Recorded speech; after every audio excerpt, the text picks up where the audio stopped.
evening. I don't need this. Good evening. Tonight, I brought with me our SIP students, our Structured for Independence students, as well as their PE buddies to do the Pledge of Allegiance this evening. It is also Autism Awareness Month, and I thought it was perfect to bring them tonight to do the Pledge of Allegiance. So I will let them lead us in the Pledge of Allegiance this evening. Please stand.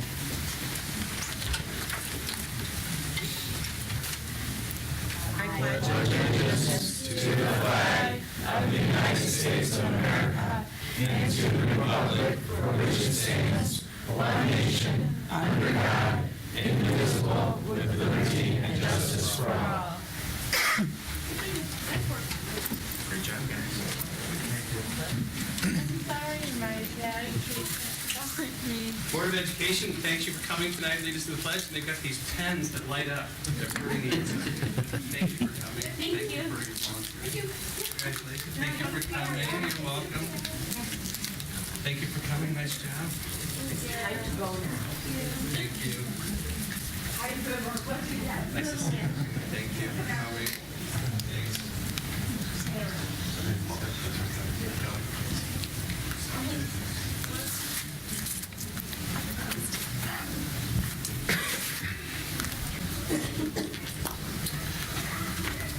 We're going to rearrange the schedule just one little bit. We're going to go now to the students that have earned recognition through the IGSMA competition, and I'm going to ask Dr. Schnorr to come up and introduce the music teachers that will introduce their students. Good evening, Dr. Thompson, President Shupai. Is it on? I think so. Board of Education members and everyone present. On Saturday, February 3rd, 2018, District 15 had 262 solo and ensembles performed at the Illinois Grade School Music Association, IGSMA, contest held at Baker Demonstration School in Wilmette. Our students did a terrific job representing our district's music program. These students spent many hours working with their band, orchestra, or choir teacher and spent many hours practicing at home to perfect their piece of music. Out of those ensembles, District 15 had 61 perfect ratings scored. Congratulations to all of these hardworking students, and we would like to recognize the students now who received a perfect score.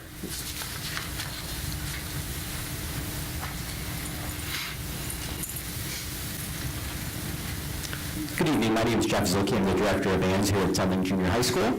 I'd like to introduce first the Sunling Band students who achieved perfect scores at the contest. I'd like to introduce Mark and congratulate him on his trumpet solo, Emma on her trumpet solo, Sarah and Coraline for the woodwind and brass ensemble. Coraline also received a perfect score on her French horn solo. Austin received a perfect score on his trumpet solo. And two of our students were unable to be here this evening, Alec for his trumpet solo, and Brooklyn for her flute solo and piano solo. Thank you for taking the time to recognize our students.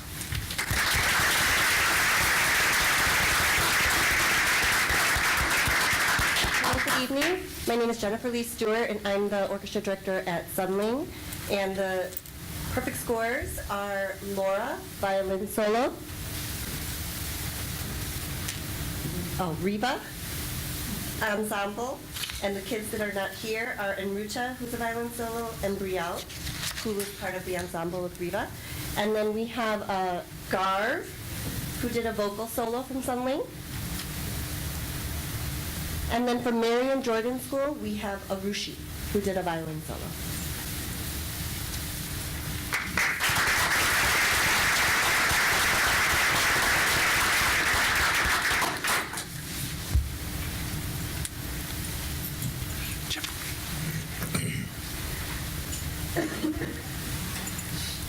Mark, scooch over.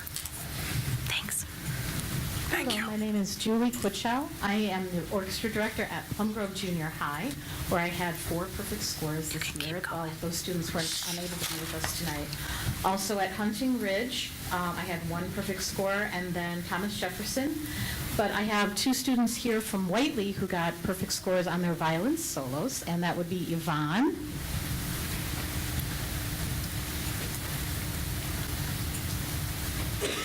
and Minhee.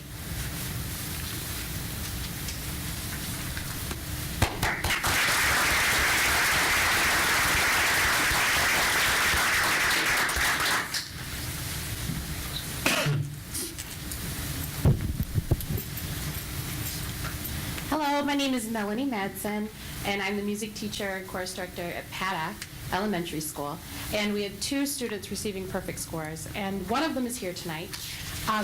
They are Aviana Cleary Cruz, and here tonight we have Nina Hannon, both doing a vocal solo.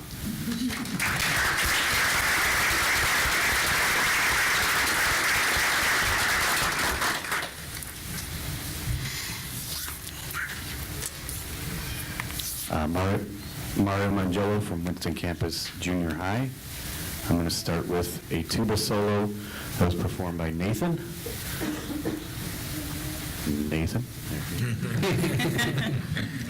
And we had a jazz trio. Colin performed on drums. Who's next? Is it Ben on alto saxophone and Hayden on piano?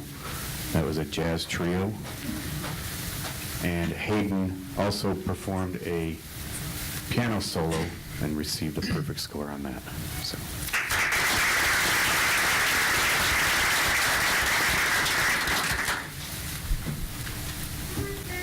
Good evening. I'm Elizabeth Jordan. I'm the orchestra director at Winston Campus Junior High.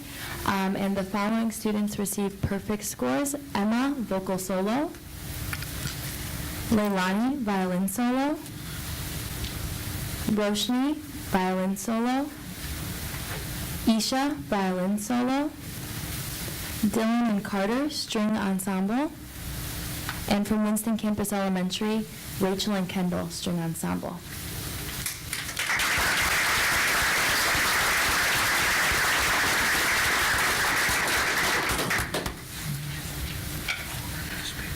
This is Mary Kempen, and at Virginia Lake, Pleasant Hill, Lake Louise, and Lincoln, sorry. And my perfect score students are Alicia with bass solo. Come on, Alicia. Thank you. Samantha and Olivia with a string duet, Olivia with a string solo, and Michael with a string solo.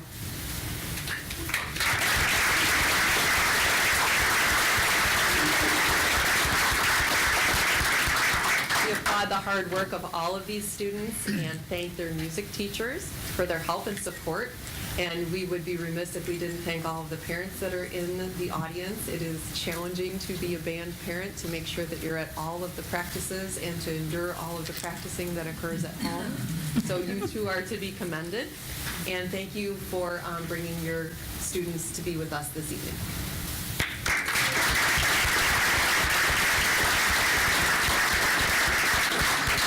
Board of Education is really proud of you, the way you represented us and getting perfect scores. That's really awesome. All the practice went into that.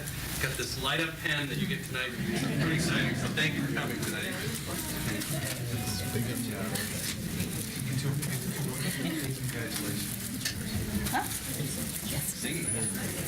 Saxophone and guitar for Zach, and piano, sax, guitar, and piano, and Nate plays the clarinet. And tried out the guitar. Hated it. So, but the clarinet's sticking. He likes it much. Congratulations, Mrs. Madsen. Congratulations.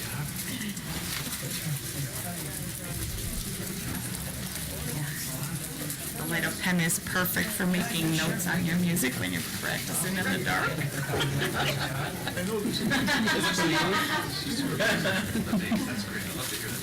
Congratulations. What's that? Oh, Thank you, me too. oh, that was so sweet. I know, that's cute.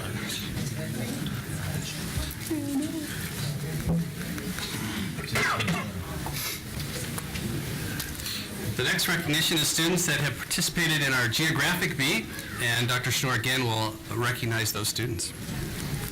Okay, once again, the National Geographic Bee is an annual competition organized by the National Geographic Society. It's designed to inspire and reward students' curiosity about the world.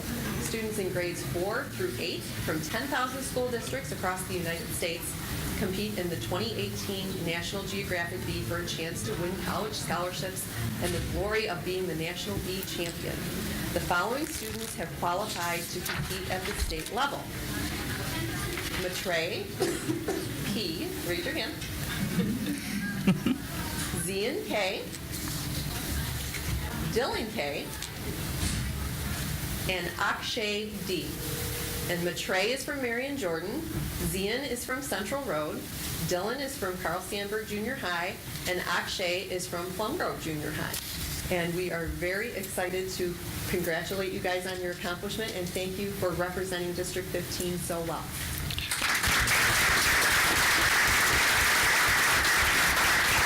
So was the competition April 8th? Is it already over? And how'd you do? Did you have fun down there? Yeah?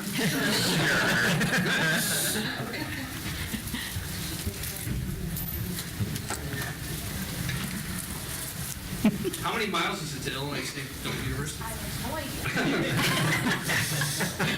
Nice job. Sounds about right. The answer is 3 years. I have to say, one of my favorite parts of coming on the year of service on the Board of Ed for some of us, one of my favorite parts is watching the awards happen each time and remembering back to my own time in elementary school where you don't think about it that often, but whether it's the spelling bee or Girl Scouts or music competitions, it kind of puts you back at that same time and place and brings back great memories. And That's true. I'm sure all of the kids will be in that same position at some point, seeing their own children win or be awarded and feel great about it. So, Well, I appreciate the board recognizing the importance of acknowledging these kids' accomplishments and taking time out of the business meeting to do that. It's fun, but it also highlights what's important, and we know that this is important to you. Kids are important, so thanks for making time to do that. Okay, we're going to move now to a presentation by Matt Barbini and team. You didn't do the principal. Oh, I forgot about that. Thank you. We've got 2 principal presentations that we skipped over. So I'm going to ask Dr. Wilson to come up and Mr. Dietz to come up and talk to us about their junior highs.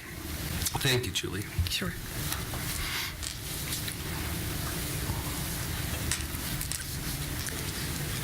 You can sit next to Julie. Well, which one of you would like to go first, so I can get it? Ladies first. Okay.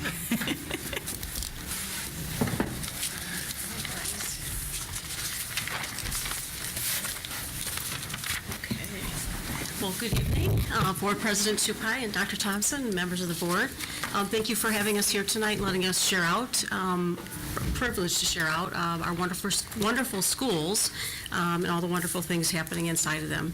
So I wanted to share a little bit about myself, and I better put my glasses on first. I'm completing my 10th year at Plum Grove, believe it or not. I don't know where the time has gone. It's just gone so quickly, and I've been blessed to be there. And I just finished my 5th certified program, Chief School Business Officer program last year. I'm dedicated to education. I believe in lifelong learning, and I believe the more I know, the better I can do for our kids. I've had administrative experience at all levels, K-12, and prior to coming to District 15, I was in District 214, and I was the director of an alternative high school, where I learned a ton of things about high school kids.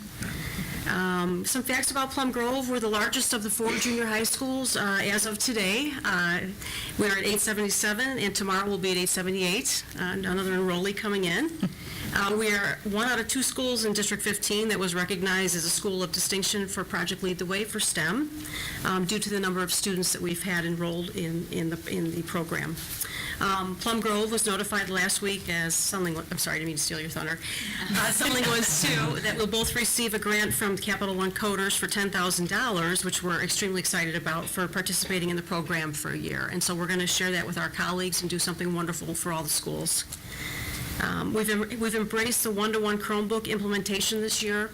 It has significantly cut down on time saving during testing for almost 900 students by about 3 weeks of instructional time. It's been significant. In addition to that, the increased possibilities of learning it continues every day. And the kids teach us as we teach them. It's been wonderful. So we appreciate that. Thank you.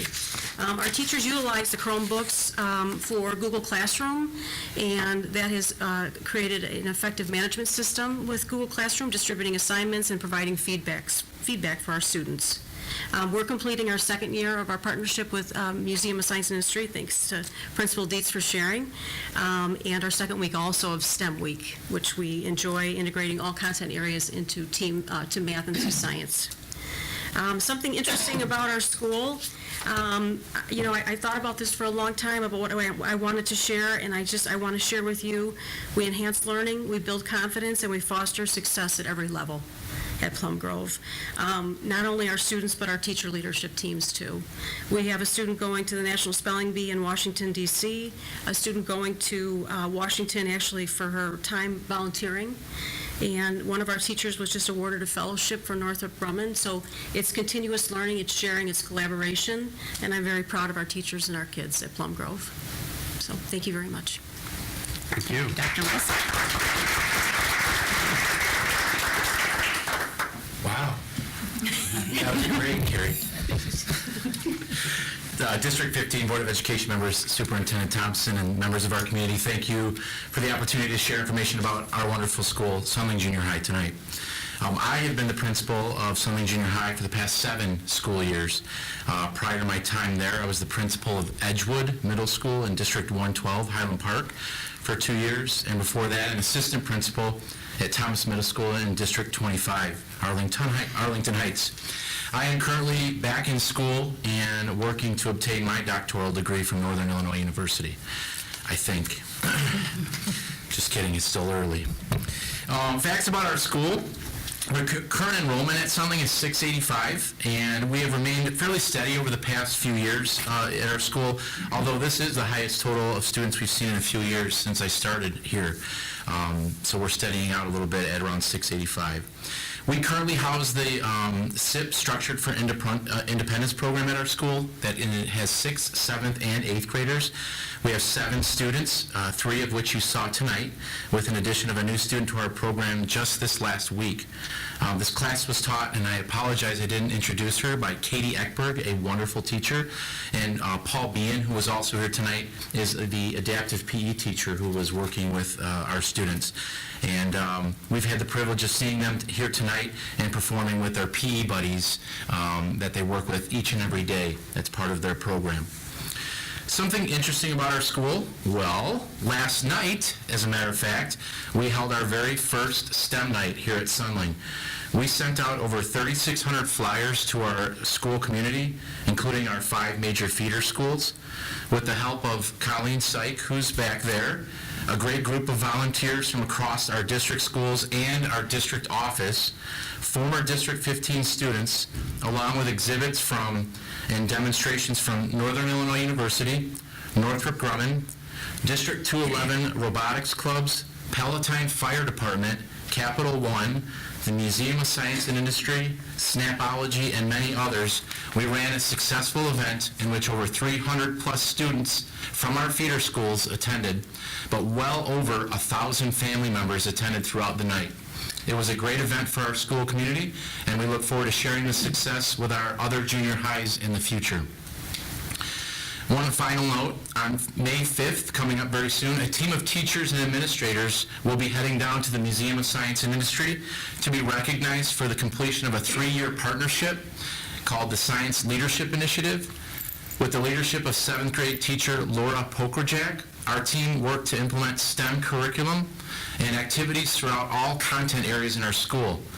Laura and I will present our work to the museum, as well as Chicago area business leaders and investors.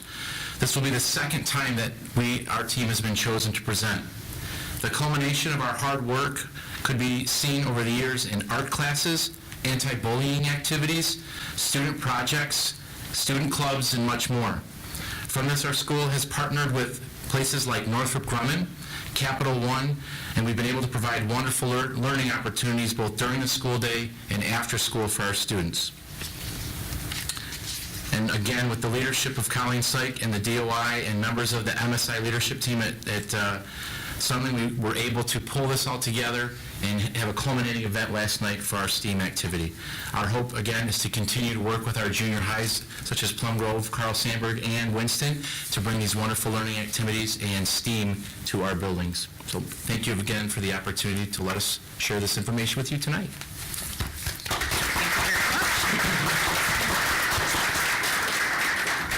I'd just like to say that I was at the event last night with my fourth grade daughter, and it was very impressive.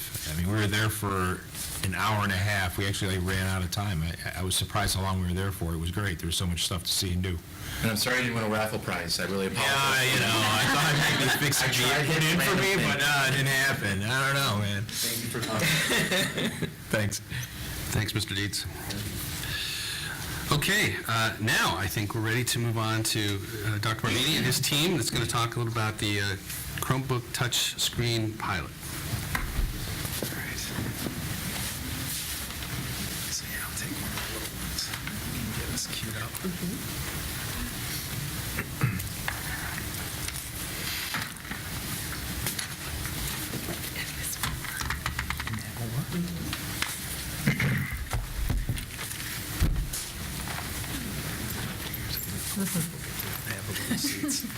All right, good evening, Dr. Thompson, President Shupai, and members of the Board of Education. I'm thrilled to be here tonight. I'm honored, quite frankly, to be with such a high-performing team that's gathered here to talk about innovation instructionally in the area of instructional technology. So what you're going to hear tonight is a journey that began at the beginning of the year that is going to help us continue to provide high-quality opportunities for kids to create content, to collaborate, etc., with the use of instructional technology. And so it's going to culminate in a recommendation in May, but I'm not going to spoil any of that information because I'm going to let this team talk about that. And it's led by Ms. Kelly Mullenauer, who is one of our instructional technology coordinators. Kelly has done an outstanding job with this project, and so, for that matter, has the entire team. And so, Kelly, with that being said, take it away, and I'm just going to ask, do you trust me to actually move the slides forward on this? Yes, please. Okay. Thank you. I might be able to help with that. Okay, so thank you. Good evening, President Shupai and Dr. Thompson and members of the board. I want to start by thanking you for your support of the One-to-One Chromebook initiative. It's really transformed the way that we're teaching and learning in our schools, and it's a really exciting time. And none of that would be possible without your support, so thank you for that, first of all. So as Dr. Barbini said, we're here tonight to give you information in advance of next month's meeting, where our administration will be recommending the purchase of even more Chromebooks, this time touchscreen Chromebooks, for our students in grades K through 5. These are the students that were not directly impacted by the one-to-one initiative that we began this year, and so we'll be recommending that next month. So it'll be approximately 1,600 Chromebooks and 53 carts for storage and charging. They'll be using them in a shared environment in our elementary schools in grades K through 5, which will be a big ticket. It's about $540,000. So tonight I'm going to give you a background of where this all came from and an overview of the pilot that we've been running this year, as well as the outcomes. You'll get to hear from our two teachers that are here with us tonight, Amanda and Amber, to give you an instructional perspective, as well as Dave to give you a technical perspective on this pilot. So this year we were budgeted and planned to refresh our 3,000 iPads district-wide. As you know, we didn't go through with that. That would have been a $1.5 million expense. Instead, we spent about $1 million to start our one-to-one Chromebook initiative for grades 6, 7, and 8, which, like I said before, has been successful. So that left us with a remaining balance of about $500,000, give or take, and we decided to use that to buy some more technology for our youngest students who were unaffected. So we began a pilot this year. It started in the fall. We're looking at a low-cost alternative to iPads, and so we formed a committee of teachers representing different areas: bilingual education, regular education, special education, gifted, multi-age. We had teachers who teach grades K through 5 on our committee, as well as administrators from some of our K-5 schools, to see what we would try to pilot for this year. So we chose 6 schools in our district, 6 of our elementary schools, representing a wide range of our demographics from all sides of the district, including Hoffman Estates, Palatine, and Rolling Meadows. You can see the schools were listed up there. There they are. So we know it's so important to get input from students and staff. So one of the jobs that this committee took on was to evaluate our current solution, which was iPads and the Chromebooks. We determined touchscreen Chromebooks would be the way we would go. So another thing that we did as the committee was develop a survey. We wanted to see what was really working for our teachers and students in the schools and what we could bring to you as a recommendation as to what to purchase for the 2018-2019 school year. So, like I said, in the fall, we began the pilot. At the end of the pilot, not at the end of the pilot, I'm sorry, in the midst of the pilot, in the beginning of February, we gave a voluntary survey to staff and students. The survey window was open for a little longer than 2 weeks. We had 40 staff members take the survey, 290 students, kindergarten to grade 5, all represented, and the questions that we asked them related to communication, typing, content creation, and personalization. And as you can see, overwhelmingly, the staff and students both preferred the touchscreen Chromebooks to the current iPads that they had been using for a couple years. So next I'm going to turn it over to Amanda so that she can give you an instructional perspective. Hi, my name is Amanda Grimes, and I teach second grade at Lincoln Elementary School. The touchscreens have really impacted my classroom instruction this past year, and continuing to finish the year. Where I saw the largest and positive significant improvement is assessments. You know, second grade, they're 7 turning 8, and that's the first time they're introduced to math testing, first standardized test. And it's a lot. It's critical thinking, and they're using Chromebooks, mostly laptops, and they're a generation of finger swipers. They don't know clicking and dragging. That's a really hard skill for them. So you take the standardized test plus technological skills that they don't necessarily know, ends in tears. You know, the fall, I had about 5 criers because they're so frustrated. And when they're getting frustrated about technological skills, that's taking away from the academic portion of what we're trying to get to know from our students. Their reading scores, their math scores, their language scores. So that's a lot rolled into one. Winter came around and they used the touchscreen Chromebooks. It was a night and day difference. Their positive attitude and energy was amazing. They were so elated. They even said, Mrs. Grimes, when we click and drag, it doesn't bounce back. It stayed in the spot it was supposed to stay. So they were just so happy that it was working and what they wanted to do, and they were able to focus on the test. So that was really fun for me to see as a teacher. Another impact is, you know, our district mission is to produce world-class learners, and these touchscreen Chromebooks foster 21st century learning, which is so imperative for critical job skills for whatever endeavor or career they want to get into. And it allows for personalization and flexibility. If they want to fold it and swipe and type that way, they can do that. If they want to open it up and use the keypad, they can do that too. They are independently choosing what works best for them. And because of that, my rigor of instruction has increased, where I am working with these tech coaches trying to think of higher standards, higher expectations for copying and pasting. I know that doesn't seem like a big deal, but again, you're going to holding a lot of different buttons with those tiny 7-year-old hands, and it's a lot of skills, but when they're touching, it's amazing the things that they have done. So some examples of things that we've done this year is a memory book. I send them pictures of big events that they have. They insert pictures, they type about them, and then they record their voices. We use this through Book Creator app extension on the touch screens.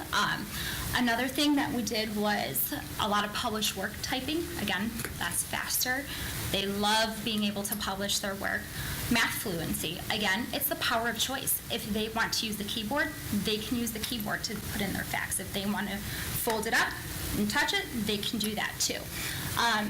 Enriching students about our global community. So we use the extension app Flipgrid, and I reached out to different communities that I'm a part of and asked for help. You know, a lot of people send me videos, and when we were studying communities, they were able to see inside a surgical room. They were able to see inside a chiropractor's office. You know, a fire chief reached out to me. So, and they were communicating and interacting with them. So they were able to see things that I don't know that they would have seen beforehand.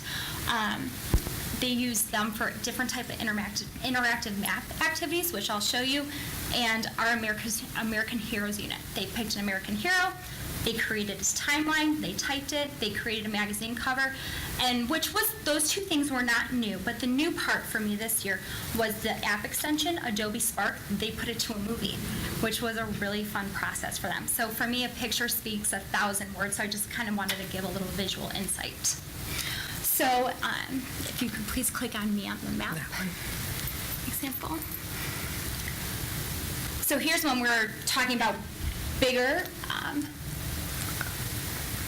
What should I do? Who runs technology here? It was working. All right. Let's go back. That one they just created, I live on the continent of North America, and they just got down, but again, it was copying and pasting the pictures, they recorded their voices, they found pictures that matched. It was a lot of fun. And down there in the map corner, I just sent them the map and the roads. And they created their own map of what was important to them, and then they did a typing, writing about it. So, this student, what's important to them? Dunkin' Donuts. And he wrote, because it makes my mom happy, and I love when my mom's happy. So that was really fun to see. Legoland's important. But again, they're creating things independently and all on their own based on their thinking. And then this video shows the timeline of the American hero from Adobe Spark.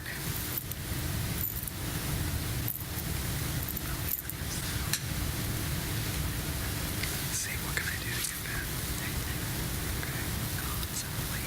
Okay. We do not have sound. It's a silent film. It's a silent film, but his little voice is reading the text that he put in, so.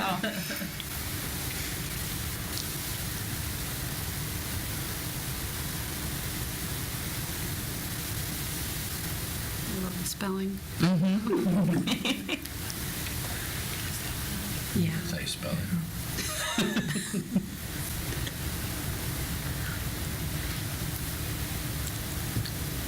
And they put background music to it and everything as well.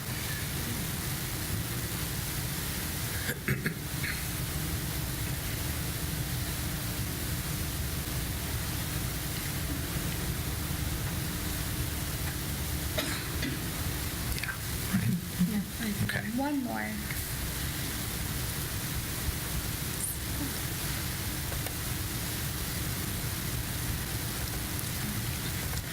All right, I'm Amber Danielczak, and I currently teach at Frank C. Whiteley. And earlier this year, when Kelly approached me to be part of the pilot, I was really excited because our students are always excited about technology. They were excited when the iPads came, they were excited when the Chromebooks came, and then when the touch feature came, it was like a whole new world. And so I, too, have a little perspective from the students' perspective of what they like. I'm not sure if the sound will come up, but if it does, great. If not, I can kind of talk you through what the kids were talking about.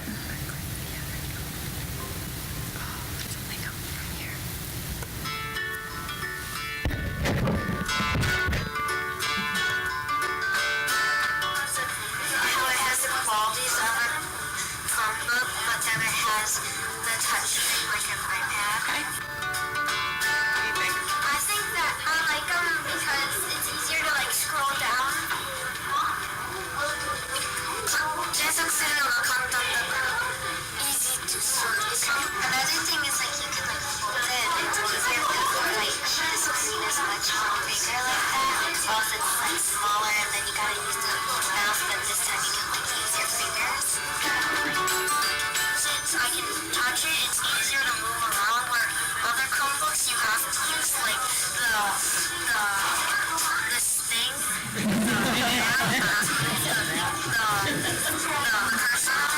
But if you do it this way, you can easily tap around and get around quickly.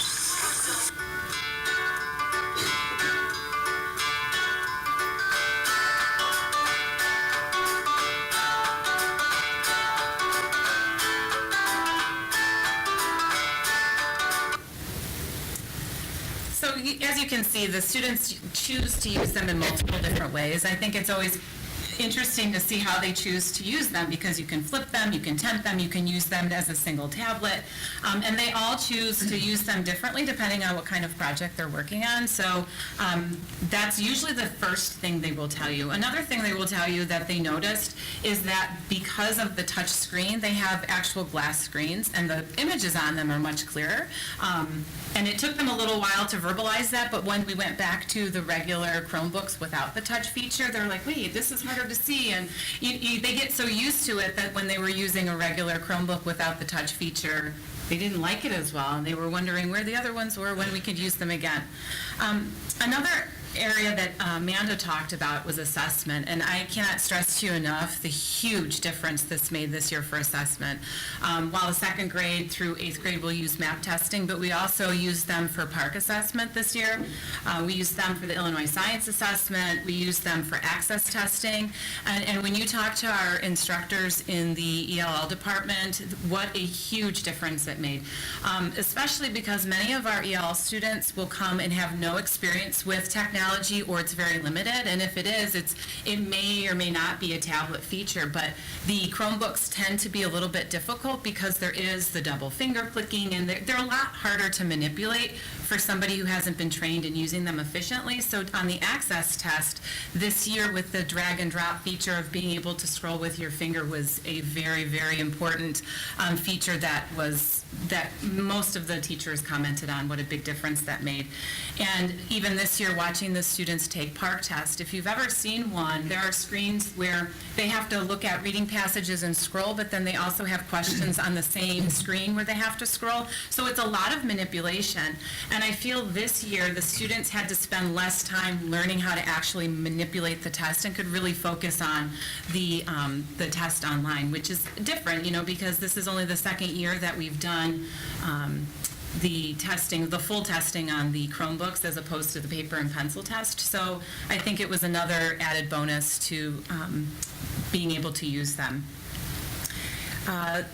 And I agree with something else that Amanda said, is that really and truly it saves a large amount of time having the Chromebooks in the students' hands. And Dave can talk about this a little bit. It's not that the iPads aren't able to be used for testing. It's just not feasible the way the district technology is currently set up. But the Chromebooks are much more feasible to do that. So by getting the large amount with the one-to-one and pushing out more and more Chromebooks within the buildings, the timetables for getting assessment done are so much quicker, which means we get to have more instruction time, which as a classroom teacher, there's nothing that we value more is our instruction time. And then most recently, our administration has been using them too.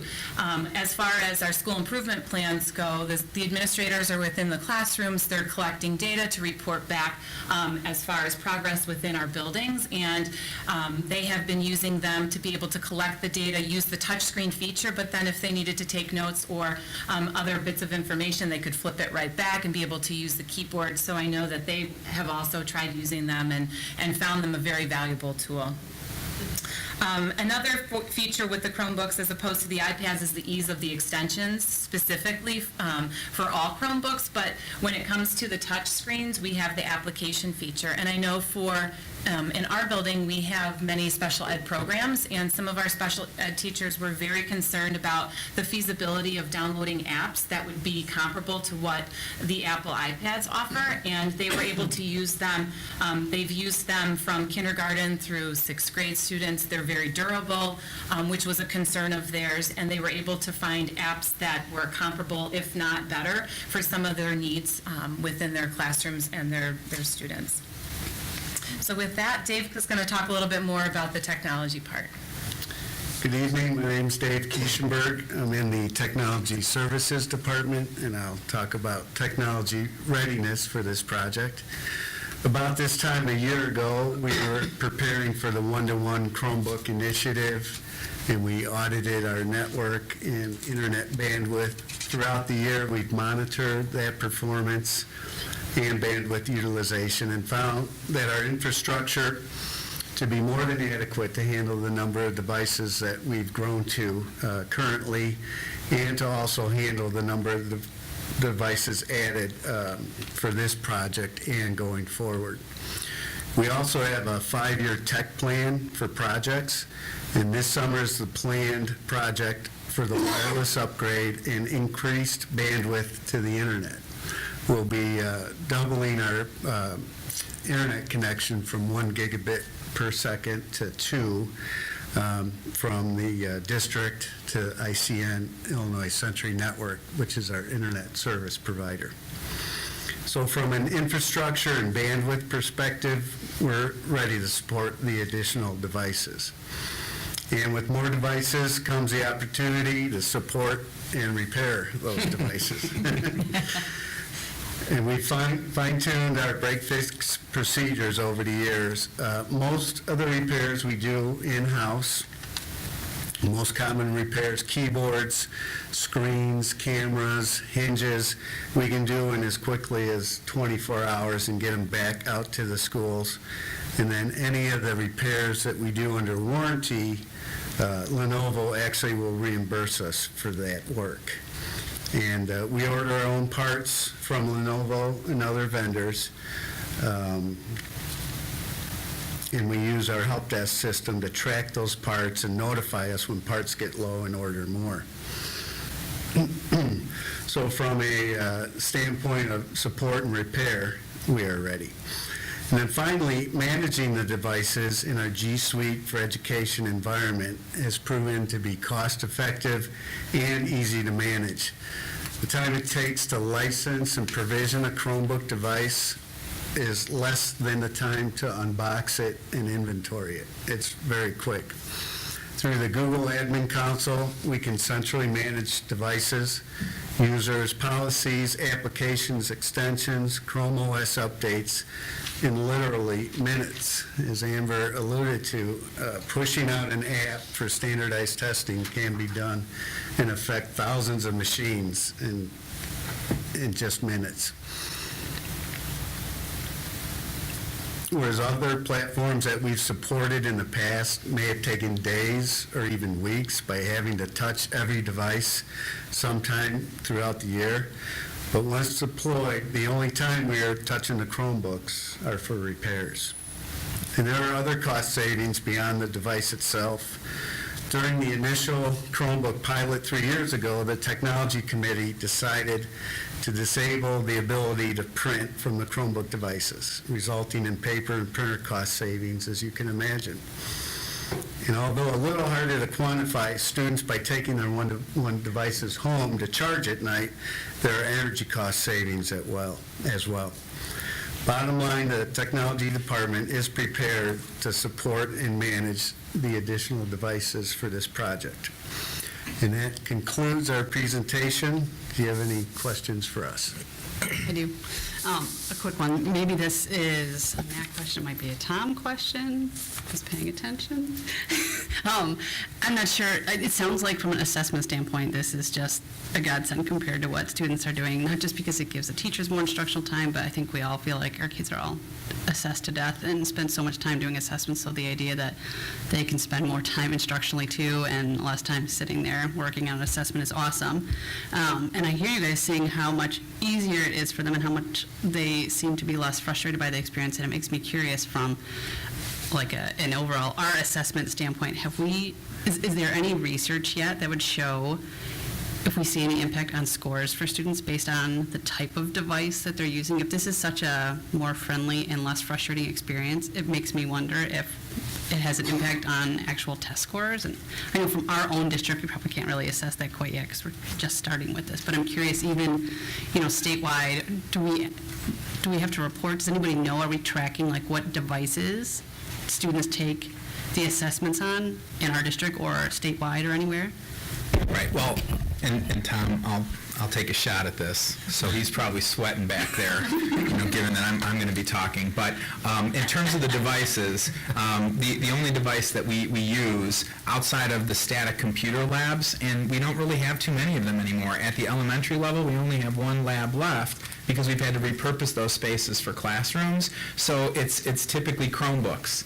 And so we've had the touchscreen Chromebooks as a part of this pilot, the regular Chromebooks that are non-touchscreen that we've infused in all of our schools as well. So it's either the static computer labs, the touchscreen Chromebooks in the pilot schools, regular Chromebooks, and then we also have some older laptops that kids are taking the tests on. We have not used our iPads for testing in the district.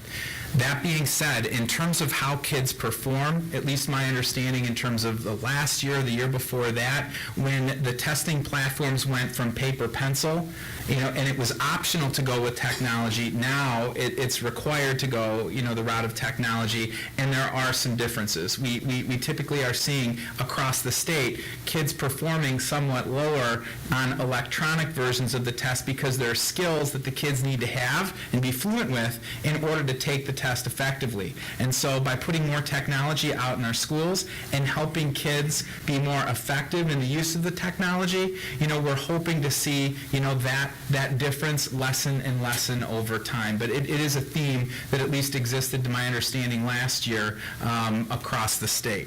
Well, we can also do some research, see if there are some devices and some research that show some devices more effective and ease of use for kids and indicate that the scores are higher because of certain devices. We'll look into that and let you know. Thanks. Good question. Kind of piggybacking off Barb and I guess your answer there, Dr. Barbini, is there a great learning curve as opposed to using the iPads? Have you found that the Chromebooks, we're talking about the ease of use with people who've never, or the kids who've never been introduced to technology, what have you seen as the learning curve? Do you see that it's rather quick or it's taking some time and they are prepared when we're doing the assessments on them? I suppose that with anything, there's a learning curve. Sure. But in my experience, and part of it could be too, and maybe Amanda could say, for me, I have older students, so sometimes I think that's an advantage because they've been exposed to it for a little bit longer. But that's the remarkable thing about kids. Regardless of what you give them, they're not afraid to try it. But going back to that idea of instructional time, the quicker they can catch on, the more instructional time that they have available. So in my experience this year, even with the touches, the learning curve was so small that they just jumped right in, and it didn't take them very long to figure it out. Okay, great. Yeah, and I would agree, the touchscreen, it did not take long at all. They have been getting frustrated with the iPads. Some things with the iPads, we buddy with the 6th grade class, and one of the projects that we're working on is they were doing a Puppet Pals project, and a lot of the apps shut down. In midday, the connection to the Wi-Fi is not that great, and so they were at a halt because they couldn't complete the task at hand because the app was trying to reload and install. And we're seeing a lot of those issues with the iPads in our school, that they're slowly becoming slower. The apps are installing a lot slower, re-updating themselves. So these Chromebooks have been wonderful to use, whether it just simple fact of it's going with our Wi-Fi a lot greater for whatever reason it is, but they really have made a big difference compared to the iPads. Thank you. A couple questions. So the 3,000 iPads, are they being decommissioned and scrapped, or are they still in use until we buy new stuff? Is that how the plan is? Yeah, so what we're going to do is, at the end of the year, we are going to take all of those devices, which have outlasted their useful life expectancy. The iOSs, their operating systems, aren't even taking updates anymore. So we're going to collect all of them. We're going to inventory and collect them. We already have that planned, and that's something that we're actually going to be doing before the end of the year. We're going to take all of those devices, and then we're working with a company by which we will be able to sell those devices, which are no longer taking updates, for some additional revenue for the district. That CFO at Damcheck is going to allow us to purchase more touchscreen Chromebooks. Okay, and then with regards to the touch screens, I assume they cost a little bit more, right? Because you have the touch screen, and then servicing them and repair, that's going to cost a little bit more. I guess, have you guys been able to figure out how damage prone the touchscreens are to potential cracking or when they drop them, as opposed to, I guess, the current ones maybe have a plastic screen? Are you referring they'd be more than iPads? No, more than non-touch screen Chromebooks. Yeah, thus far this year, I mean, they are in a shared environment, so they get put back in a cart nightly instead of going home, which helps. But the number of repairs we've done on the pilot screens, although that number is small, the total number of the pilot has been very low. I mean, just probably 1% to 2%, and mostly from damage. So we're evaluating the bids. They just came back recently, and we're going to evaluate like accidental damage with that device as well, extending the warranty and also extending accidental damage, which I think would help. Regardless of what vendor the devices, the choice of vendor for the device, we're going to get certified. So I assume that we'll also get reimbursed for warranty work. And it would be beyond that first year, or if we extend the warranty and the accidental damage, that we'd be probably looking at the cost. At that time, they may have outlived their useful life if we do a 4 or 5 year extended warranty. So hopefully those numbers won't, and based on this pilot year, those numbers won't be outrageous for us. Okay, so you buy basically like a warranty plan that then they reimburse you for the screens that you replace. So you would do the repair work. They actually repair you reimburse us for the labor and for the material? It's like it's a fixed amount per warranty repair. So if it's under warranty and we fix it, we can put the paperwork in and they'll reimburse us per repair. Okay. From your past experience, is it fairly easy the way the device has been put together for you guys to service them? It is. Early on in the pilot, we had one certified technician, certified Lenovo repair technician, that take their classes and get certified. Now we have 3, and they can quickly, dissect those devices, pop in a new screen, and ready to go out the door and deliver to the school, like I said, within early as 24 hours. Nice. Okay. How many of these are we looking at buying? Are we doing all 3,000? Is that what we're looking? So for the touchscreen Chromebooks, this is the touchscreen Chromebook here, we're looking at buying 1,600 to spread out through our 15 elementary schools. 1,600? And then what's the cost per device? Yeah, you guys are getting on bids, right? Well, we just got the bids back, so we're going to look at those. But we're, 1,600, it's 3 to 4 carts of 30 per school. The ballpark cost? I would say in the $250 to $275. What is that relative to a non-touchscreen Chromebook? A non-touchscreen Chromebook is closer to 200, whereas an iPad is over 300. And I think that 275 shouldn't probably include the license, maybe a case, and maybe even the extended warranty. Will they be cased like the 6, 7, 8?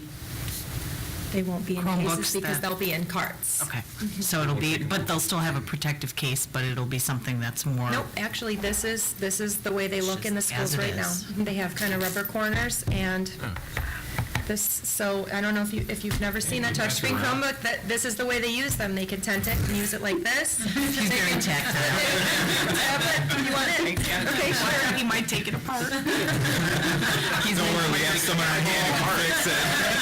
We got the screws on his I'm not one of those 3 certified. Well, any other questions for the team? Yeah, just real quick. So this is part of what's already budgeted in the technology budget currently. Is the refresh going to be an annual thing, just as it is now, and that is factored into the budget moving forward as well? This isn't going to be an additional expenditure, correct? It's all factored into our 5-year budget. So we'll refresh the touchscreen iPads, I believe, in 4 years. Yes, thank you. You know, that's why they have me here just advancing slides. But yes, so this purchase that we're going to be recommending in May was built into the budget, so it's a plan for expense. All right, and then in terms of refresh, we've built in refresh within, you know, our technology budget moving forward. Okay, great, thank you. So these 3,000 iPads we're going to replace, are there more iPads out there than these 3,000? Like, will we be replacing iPads every year for the next so many years, or this is it? That's our biggest chunk of iPads are these 3,000 iPads. We're really pretty much phasing out the use of Apple products in terms of iPads in our district in favor of Chromebooks, because we can put more technology out there for kids. That was a reason, as well as a lot of the other reasons that have been suggested. That being said, in the realm of student services, for kids that require special education services, depending upon a student's need, they might have an assistive technology evaluation, and they may require different technology other than Chromebooks. All right? In that instance, we still have to, by law, then consider other technologies. And so we've worked with Assistant Superintendent Gehring, and we are going to be purchasing, and there will be a recommendation for purchasing iPads for use in terms of student-specific assistive technology, because there are still some things that the iPads do that Chromebooks don't necessarily do, that we need to be able to provide for kids with IEPs in order to provide them with the free and appropriate public education. Makes sense, thanks. With the budgeted dollar amount that we have, we could get approximately 1,000 more touchscreen Chromebooks than if we went with iPads. In terms of the benefit of, there's a cost-benefit trade-off of the touchscreen versus non. You've got the non and the one-to-one. How do you assess where the educational benefit, is it that it shifts such that the non is appropriate on the one-to-one, or long-term would you want the touchscreen throughout, or where would you choose the break point so that you could have more devices, period, if you stopped at grade X? How do you assess that? So we are working on evaluating the 6th, 7th, and 8th grade one-to-one Chromebook pilot. And we're calling it return on instruction. And so we are going to be surveying our students, parents, and staff to look into that. I think as a part of that, too, we're going to have to look at assessment, because kids that are going to be coming up now and being a part of the one-to-one are going to be used to one product and potentially going to another. When we purchased the one-to-one Chromebooks, that was the best game in town. It was it was the non-touch screen at the price point that it was. If we evaluate and determine that we need to go the route of the touch screen, then that's something that we're going to have to look at in terms of our budget, to go and act accordingly. So, it's a long way to answer a question. Very, very short and succinct. We will evaluate it. If we determine that it's in students' best interest to go the route of touchscreen, we will. One of the things, at least right now, that's kind of holding us back on doing so, above and beyond the cost that we've already budgeted and put in our 5-year forecast, is we are much more confident moving the route of a touchscreen Chromebook in a shared environment versus a one-to-one environment. You need a much more rugged device, and these devices that we're looking at for the touchscreen next year in terms of shared, they are rugged, but they're still untested, and we want to really be able to evaluate that before we move accordingly as well, because as David indicated, we handle all of our repairs, or the vast majority of them, in-house. Thanks. Who knows, maybe in 4 years the touchpad will actually become the standard, and so it's really a moot point. You know. Well, thank you very much, team. And before you leave, I just wanted to recognize that Dave Kuchenberg is going to be taking over as the manager of technology services for Carol Gajewski, who's retiring. And so in June, you'll see his recommendation to be promoted to take over the department. We're really happy that he's going to be doing that. He's going to really fill her shoes well, I think. Thank you. Thanks, Dave. Thanks very much to all of you. Thank you all. Thank you. Have a great your book here. Forget your laptop. I won't. I'm not going anywhere without Check my email. Thank you. Next item in my section is some information on our student information system and a proposed change and upgrade. So I'm going to ask Dr. Barbini, Mr. Woomert, and Mr. Adamczyk to come up.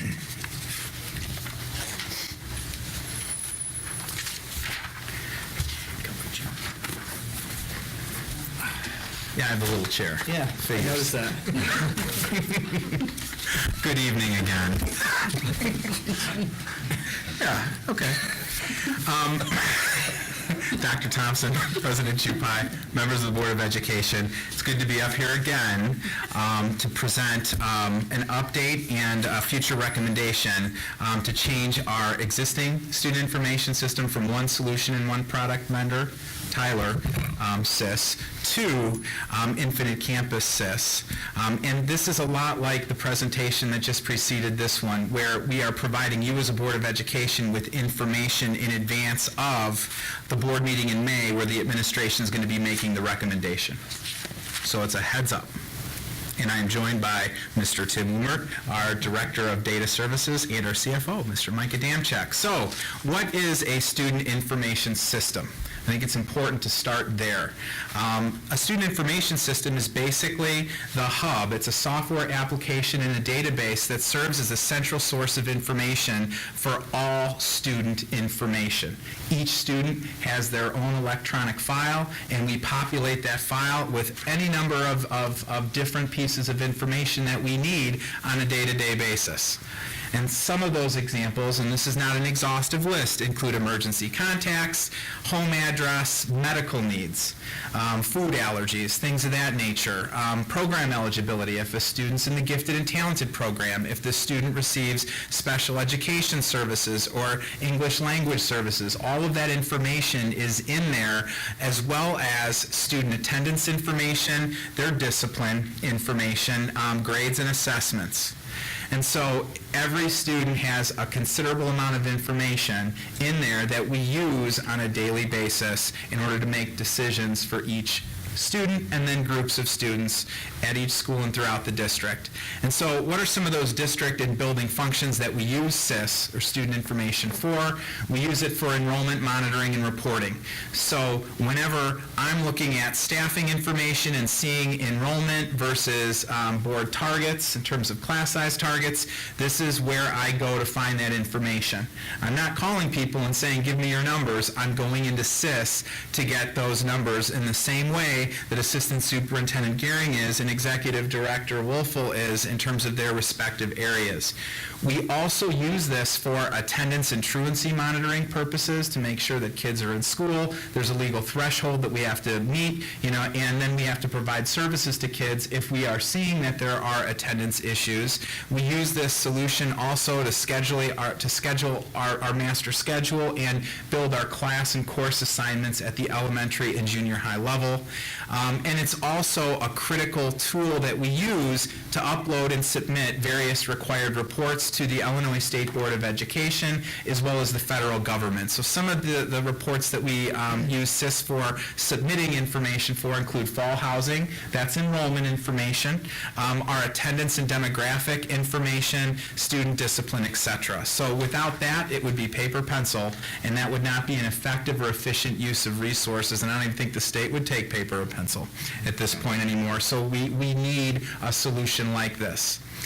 Some of the other things SIS is used for is completing various title grants that provide additional and significant revenues to the district. This is where we pull the information from as a part of writing those annual grants, and when we receive those grants, it directly serves and benefits students.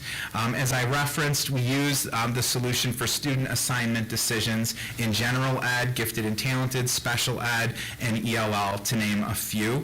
And then this system also links with other systems to make sure that we are operating the district efficiently and providing the best possible services to kids, and that includes transportation. Our VersaTrans database and SIS would link together. Our inventory system, Follett, in terms of library books, the Chromebooks that we had discussed, even some of the iPads. All of that information links into SIS, as well as our student password information, et cetera. So it's something that's it's vital. It's something that's needed. That being said, our current solution, which is Tyler SIS, has some limitations that we've been living with that we can't stand to live with any longer. And so Mr. Woomer is going to provide an overview about what some of those limitations are in terms of the reasons why we're looking at changing from one solution to the next. So Tim, take it away. Thank you. So one of the first things that kind of drove us to start this search was just the limited customization in the current offering. Basically, your hands are tied, kind of. It's a canned solution. It doesn't really have any extensibility. For example, the state last year passed a new requirement. We had to collect different discipline data. Now, normally, your SIS solution should support that. You should just be able to go into your discipline form and your SIS solution, fill out it, and capture everything. Our current vendor doesn't support that.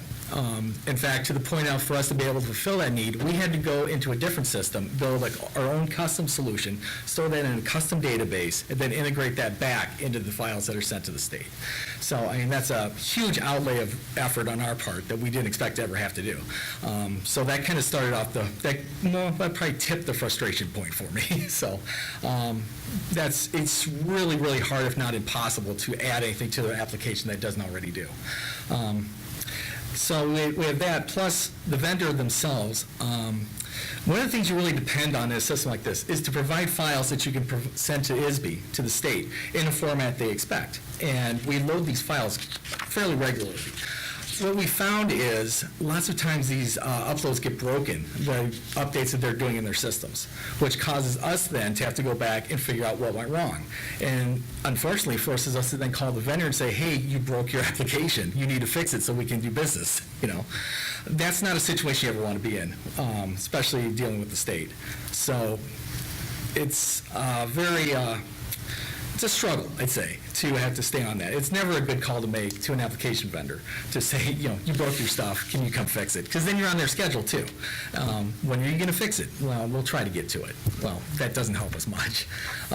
So that's kind of a pain point. So that's one of the reasons we started looking.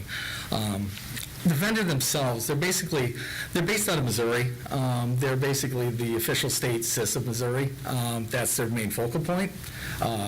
We're kind of just off to the side. We're one of the biggest districts in Illinois that use it, but there aren't many. There's only 27 at this point, and their numbers seem to be dropping. So we kind of run into problems as far as that goes. The other things we know, limited customer service. Like I said, if they break something, it's hard to get a hold of them sometimes. It's very hard to get things fixed. They don't seem really driven to meet any of our needs. And these aren't just things we're asking for because, pie in the sky things. These are things we need to work with the state with. So it seems like just minimal effort things they should be doing for us. And then there's also kind of a limited user group environment. Like I said, there's only 27 districts in the state. We're one of the two biggest ones. So it's not like we have a lot of peers we can go and kind of share information with. So that's one of the things that, the solution we're looking to, there's a much bigger user group base here. So moving forward, we have okay. I'm sorry to interrupt. Can I ask a question about the... Absolutely. With the 27 districts, so you commented that it appears that they're not all happy with the Tyler system. Yes. Are you aware of what they're starting to look at? Are they going the infinite campus route also? I don't know of any, again, because the user groups it's not really a very tight-knit community. In fact, they're having their yearly annual meeting next month, so we will still go to that.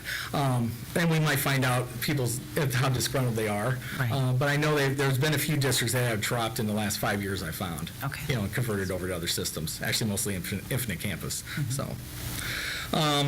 like we said, so, the vendor serves, 52, total districts.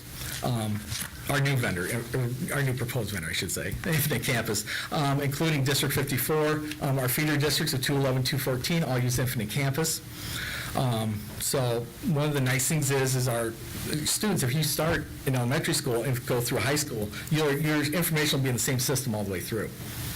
So from a parent standpoint, when you go to the parent portal, it's going to be the same thing. You're going to be used to it. If your kids are spread out between high school, junior high, elementary, it's all going to be the same system when you go on the portal and look at it. So that's going to be kind of nice for them.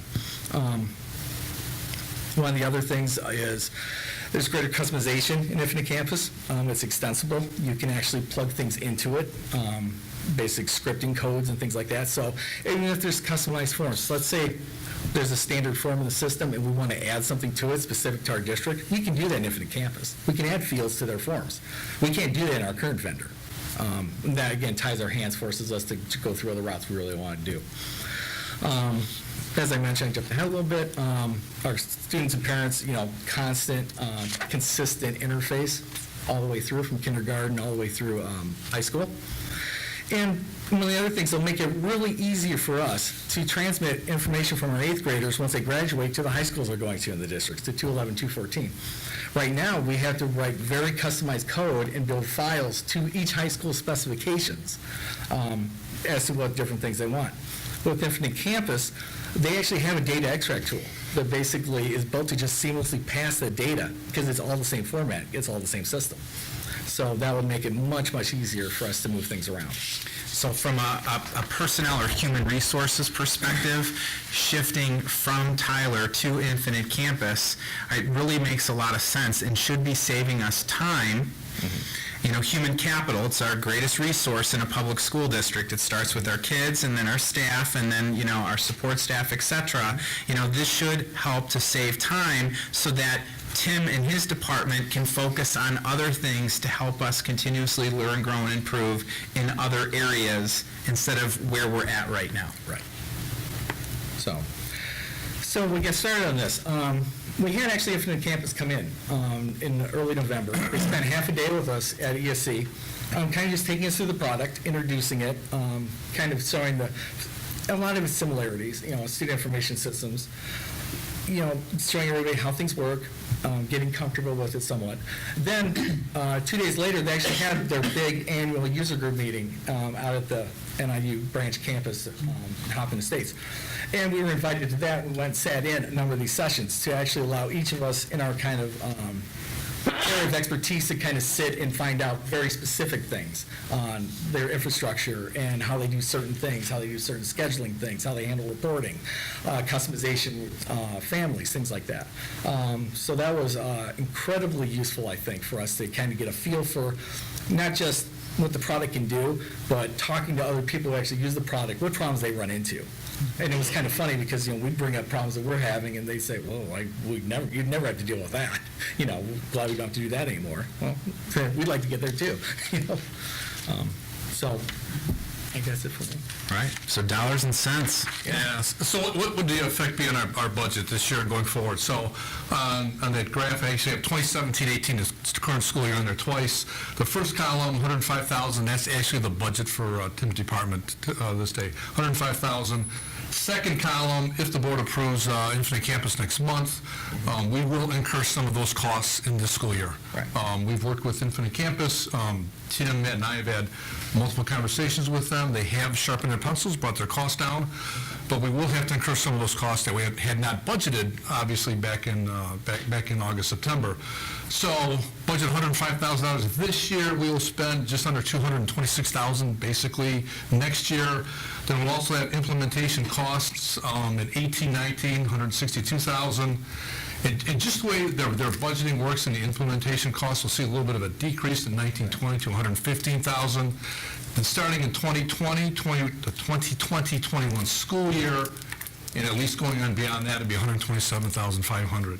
So as we look at the effect on the budget, going from $105,000 to $127,500, about $22,000.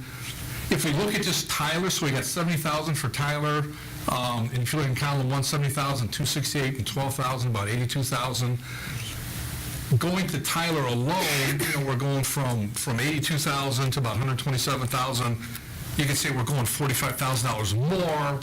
However, it's also a more enhanced product. So we're really not looking at assist system to assist system, but when we look, as Tim had mentioned, when we look at all the the products and enhancements that Infinite Campus has versus Tyler, it's really not an apples-to-apples comparison, because it's not exactly the same project.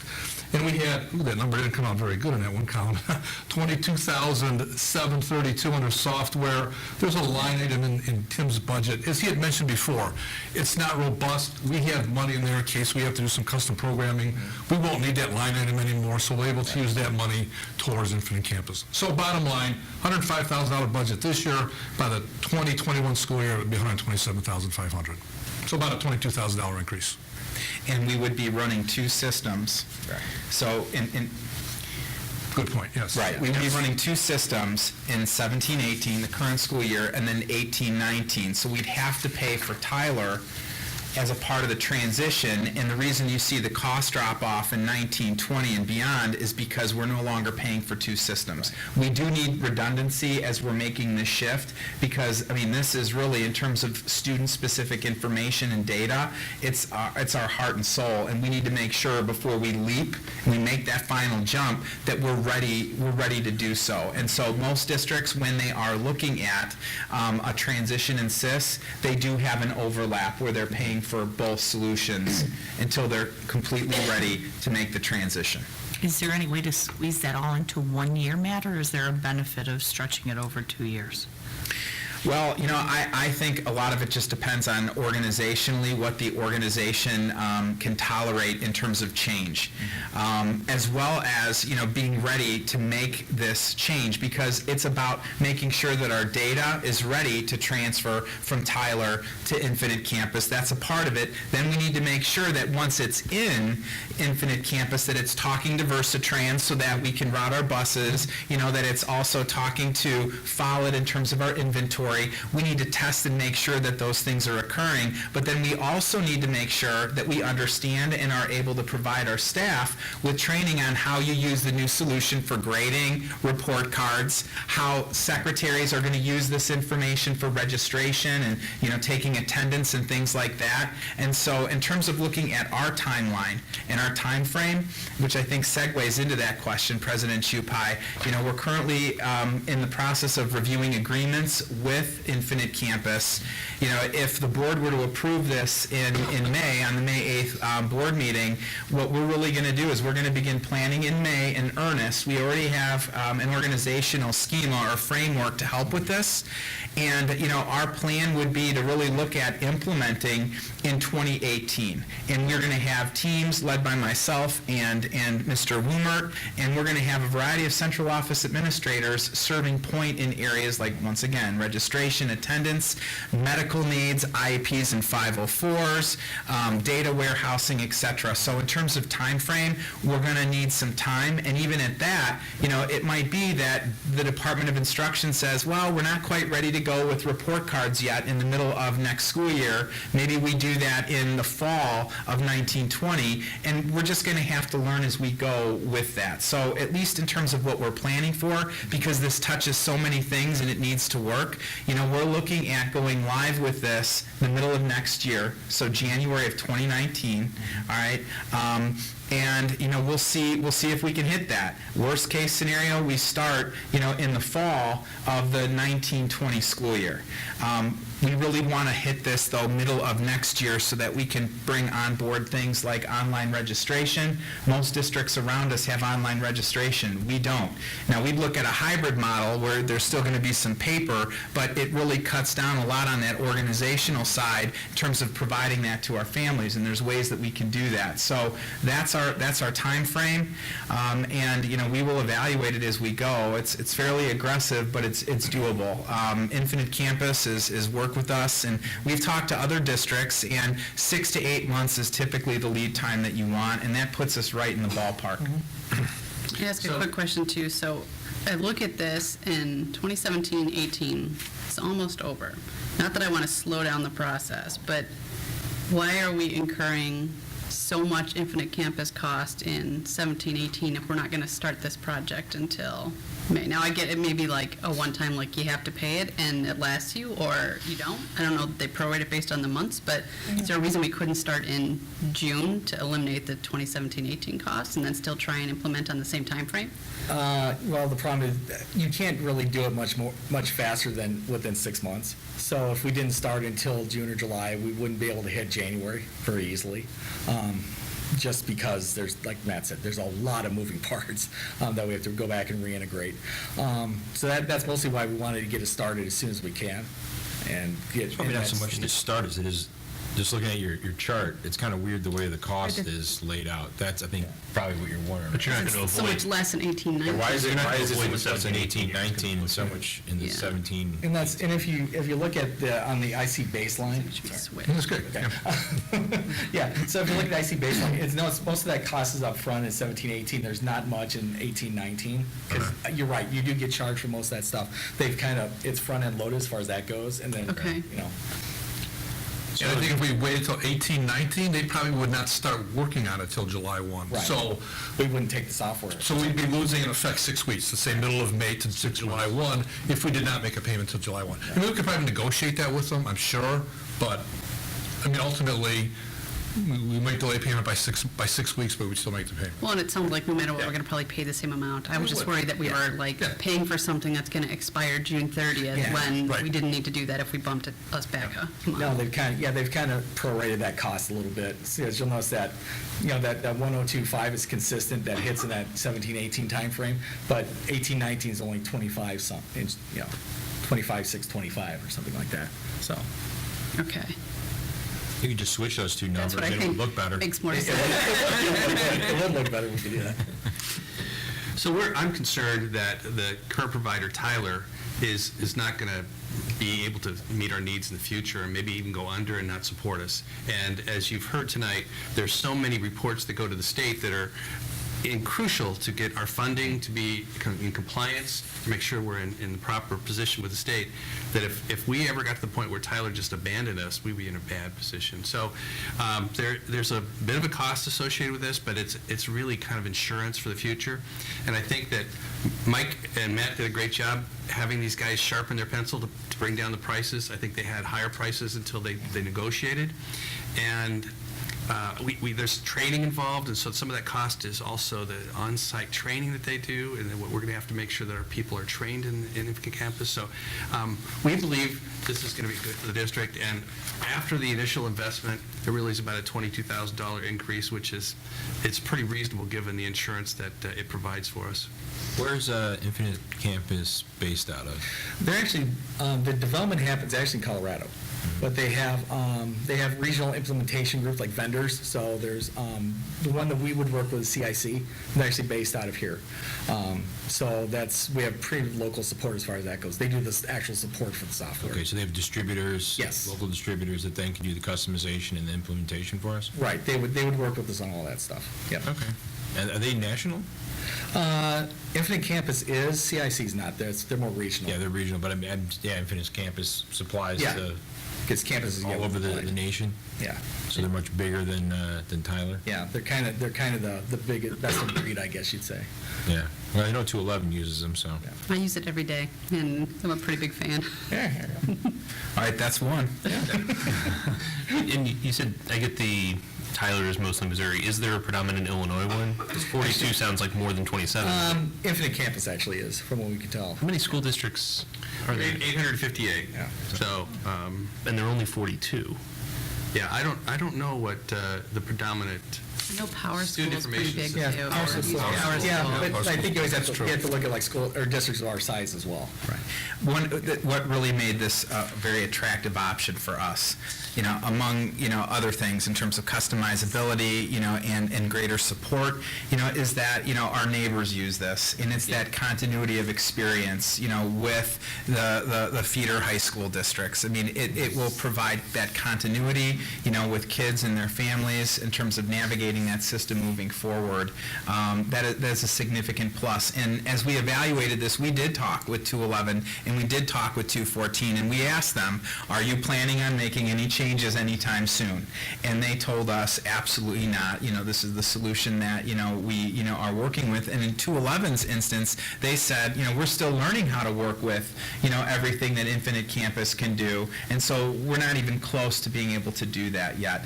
And that gives us an advantage of being ahead by being behind. We're going to be able to learn from 211 and 214, our neighbors in District 54, and as Tim referenced, there are user group trainings every month.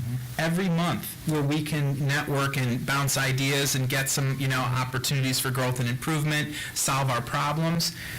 Tyler, once a year. We're going to have 12 plus opportunities with this solution versus the one that we currently have. So, and real quick, you talked about Tyler not having the capabilities that we probably need at this point.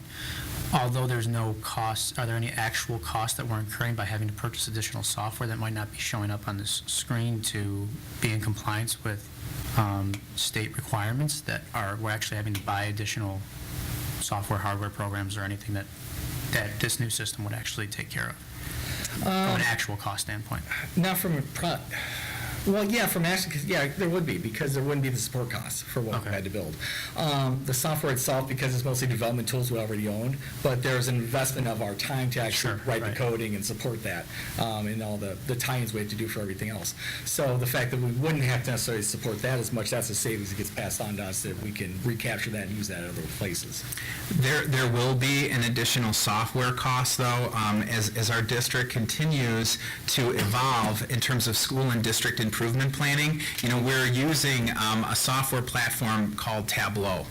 And it allows dashboards and really robust opportunities to look at student data to make instructional decisions to help kids continuously learn, grow, and improve. And that's something that Drs. Edgar and Swanlin have brought to us, and it's really a hallmark. It's our anchor in terms of school and district reporting.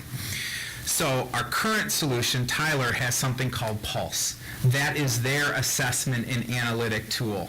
It's not straightforward at all. It doesn't give us the type of user interface that we're looking at, to help us with school and district improvement. Tableau is hands down, twice on Sunday, a better solution, and that's going to be something that we're going to have to look at in terms of software costs. We're going to be able to pick that up in terms of technology, the technology department for 18-19. But that is going to be a recurrent annual cost in terms of looking at licensures. And I asked Dr. Edgar to provide me with some information to help make some decisions on that. We can share that with the board. But we're not talking of the cost magnitude, of a student information system. But it is something that is essential, because, once again, Tyler's current assessment and analytics platform is not as robust as what we need it to be in terms of school and district improvement that Tableau can offer. But we already have many copies of Tableau in existence in the district, so yeah, we'll bring that information back. Great, thank you. What's the length of contract we're looking at or able to lock into? We've got that, I believe, and don't quote me, I think the initial one, I think, is a 5-year contract. Okay. And I'll get the information to Dr. Thompson so we can answer it, but I'm pretty sure the initial term is 5 years.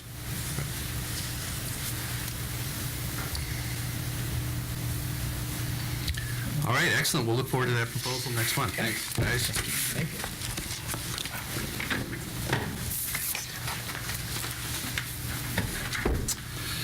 All right, the next item in my section is just a preliminary info about next board meeting in May. As you know, the policy states that annually we elect new officers, so that will occur.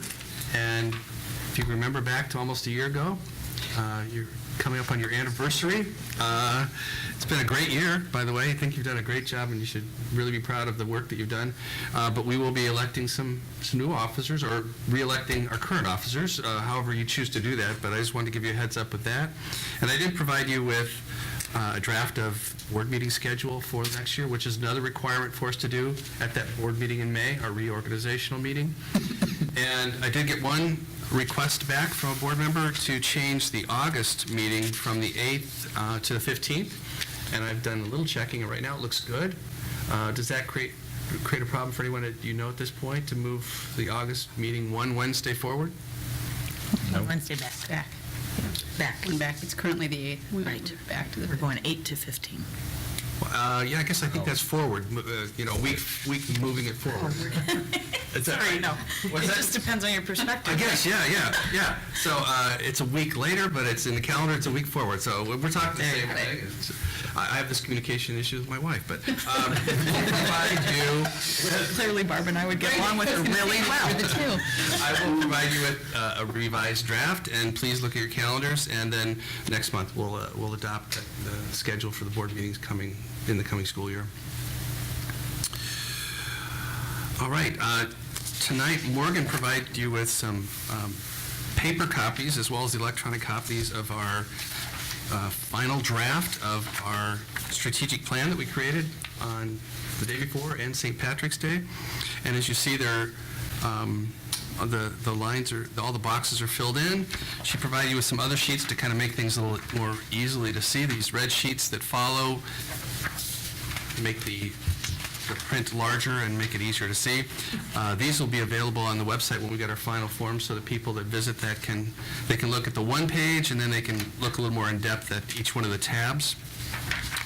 I think on one of the final sheets you'll see that she's got some of the text in orange, and those are the ones specifically that will be incorporated into our school improvement plans that our schools will work on and make sure that they attack.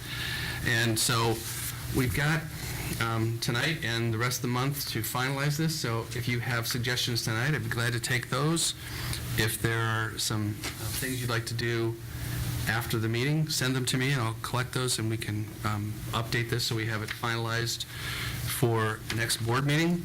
If you want to wordsmith or something, don't be bad about it, you can do that. I also got a suggestion from Frank Anarino today, and he would like for us to incorporate these goals as well as our annual board goals into a NAT form. Yeah, Gantt chart. Yeah. That shows each goal. It shows what the expected timeline is, the points. Milestones, deliverables. Milestones, yeah. And I thought that was a great idea. And if the rest of the board is in support of that, we can do that so that it's an easy visual for board members and the community to see how we're progressing on our goals and what timelines we're supposed to hit. I'm in agreement. I think it's a great idea. Very different. I'm agreeing with my idea. There was some comment about it's really kind of an engineering thing, but yeah, it's a project management thing. But it's very visual and relatively linear and gives us a solid, good idea of where we are. What you're working on and what's going to happen in the future and what times and what needs to be delivered for it to be a success. Thanks. So I don't hear any comments now. Please, any suggested changes to that, please either send them to me or Morgan. Morgan's done a nice job getting this going, so I think it's going to be helpful for us moving forward. Another item in my section is to talk about the evidence-based funding model. That's the new way to distribute dollars throughout the state.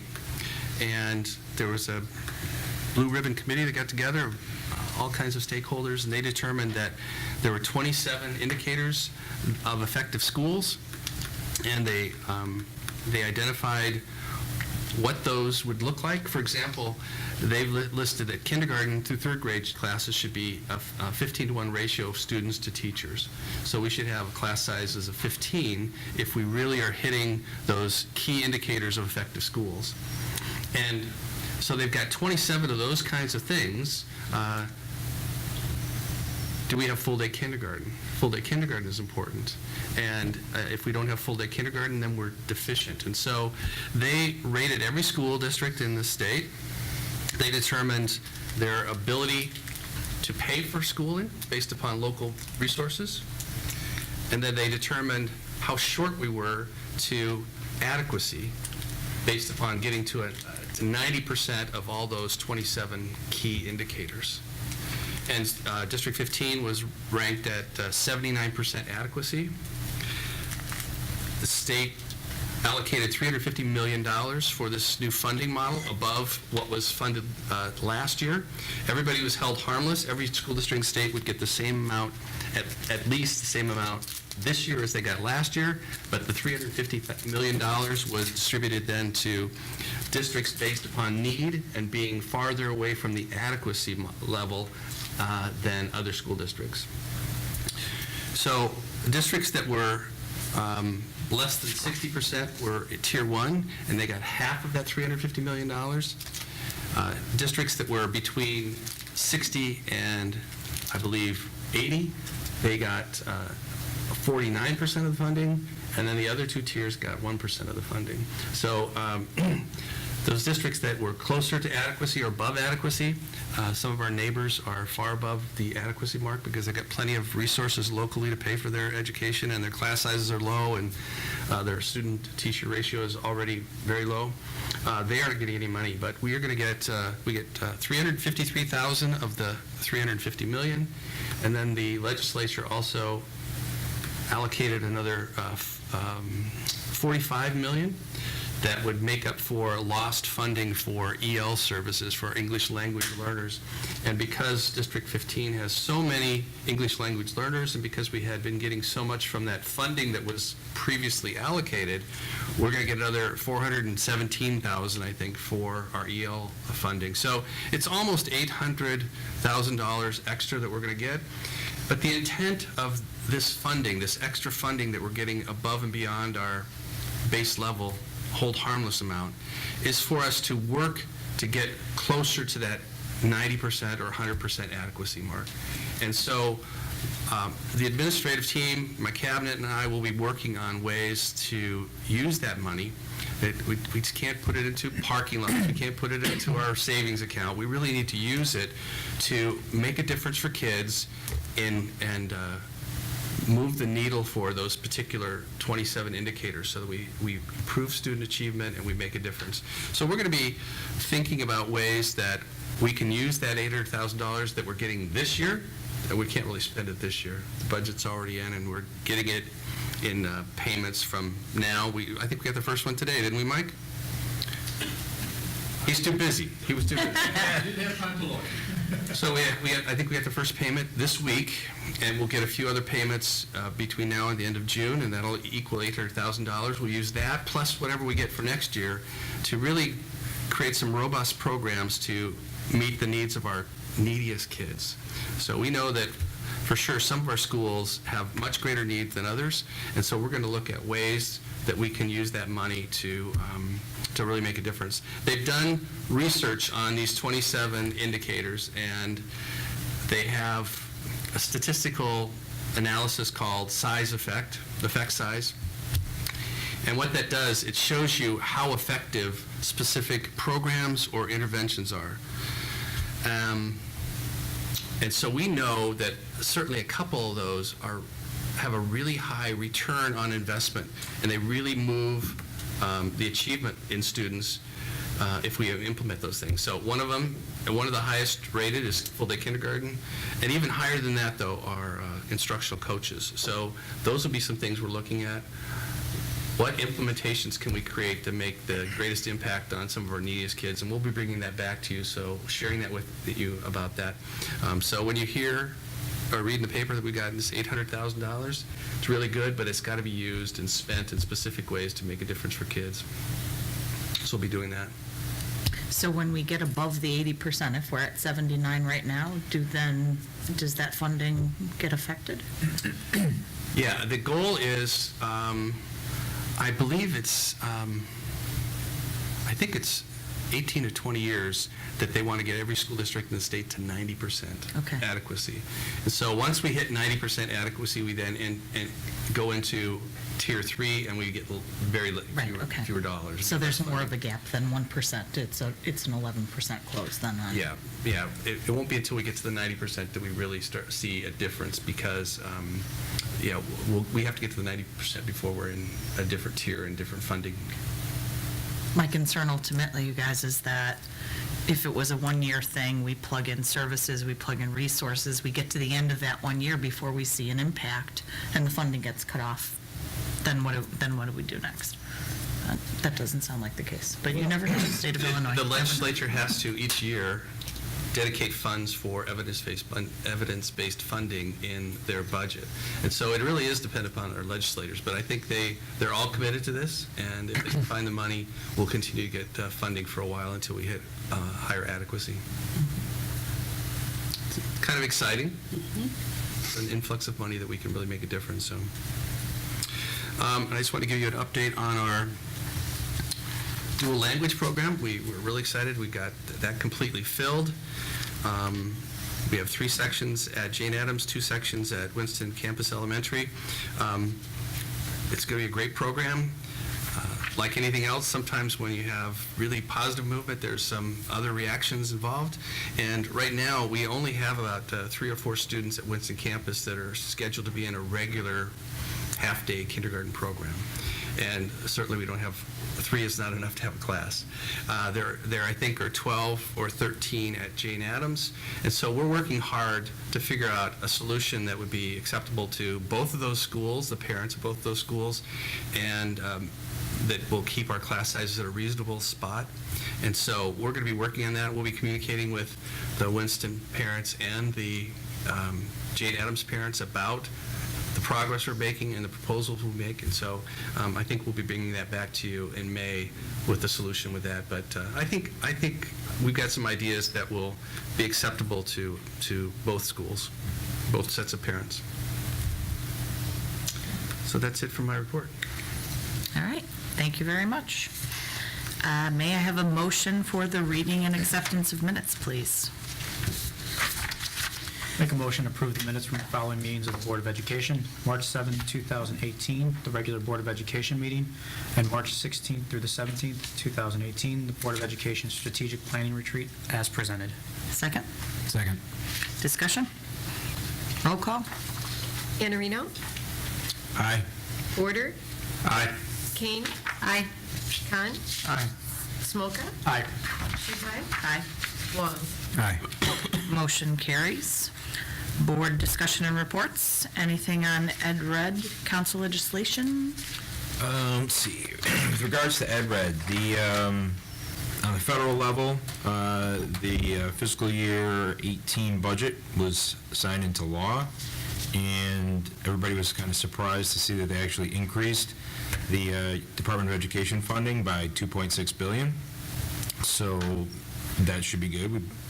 Conceivably, we should be getting more money out of that. There also, a thing of note was they passed the Stop School Violence Act, which was setting aside about $75 million from a program so they could give more money into schools investing in metal detectors, locks, lighting, and other measures. I'm not sure how that breaks down. I assume that's grant money that we could potentially apply for if we want to try to get some of that money. On the state level, one thing that was interesting was passed was they had to amend the evidence-based funding formula again. So that's an adjustment they made, so it needs to be presented to the governor to sign off on. There was a bill that passed the House. It's going to be taken up by the Senate from Representative McSweeney with regards to transparency in severance agreements that involve the individual being let go having been involved in any kind of sexual harassment or sexual discrimination. So that's probably something that came about after the Des Plaines incident, I'm guessing. But that's about it of interest. There's a lot of stuff there, but that was the interesting stuff. Highlights. Thanks, Frank. 1-5 Foundation? Yep. So there are 2 upcoming opportunities to support the 1-5 Foundation, which in turn supports our teachers to support our students. The first is April 28th. It's doing pianos at Dirty Nelly's. It's a fundraiser that's a 50-50 raffle. You buy a ticket and it gets you, I think, entrance and a drink ticket. And for the first time new this year, for any of our teachers who attend, their name goes into a raffle to win on-site that night a $250 grant for use in their classroom. classrooms. So that's pretty cool. The second opportunity is May 19th. It's a run walk called Got to Run. It's held in Arlington Heights, and it's for all neighboring communities. And anyone who signs up to do the run or the walk, there's like a 2.62 run and walk, and then there's a longer run. I don't remember the mileage. It might be an 8K, I want to say. Whoever signs up, any money that goes towards their registration gets returned back to the school district that they're representing. So if anybody signs up, it's important to make sure that they note that they are representing our district and what school they're representing, because those funds will come directly back to us. So anybody looking for a nice, something fun to get in shape for this spring, you can benefit the school district while you're at it. And then the last thing is we have scholarships being awarded. Dr. Jerry Aylward, he's an orthodontist in the area, and the fine arts are very important to him. Music's very important to him. And as an incentive for some of our students to continue on with their musical interests, he awards a scholarship to one 8th grader at each of our junior highs. So the scholarship applications are open, and he'll be presenting 4 of those awards. Excellent. Thanks, Barb. Finance Committee? None who updates from Finance. Equity?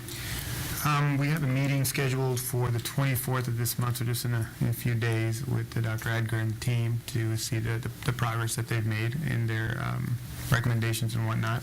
So that'll be very important that something we can report on next month. There's also going to be a conference, I think on the 28th in Lisle, on the issue of equity in schools, and so it'll be interesting to see what other schools' perspectives on this have been across the state, and maybe we can report on that at the next meeting as well. Sounds good. All right, thanks, Zubair.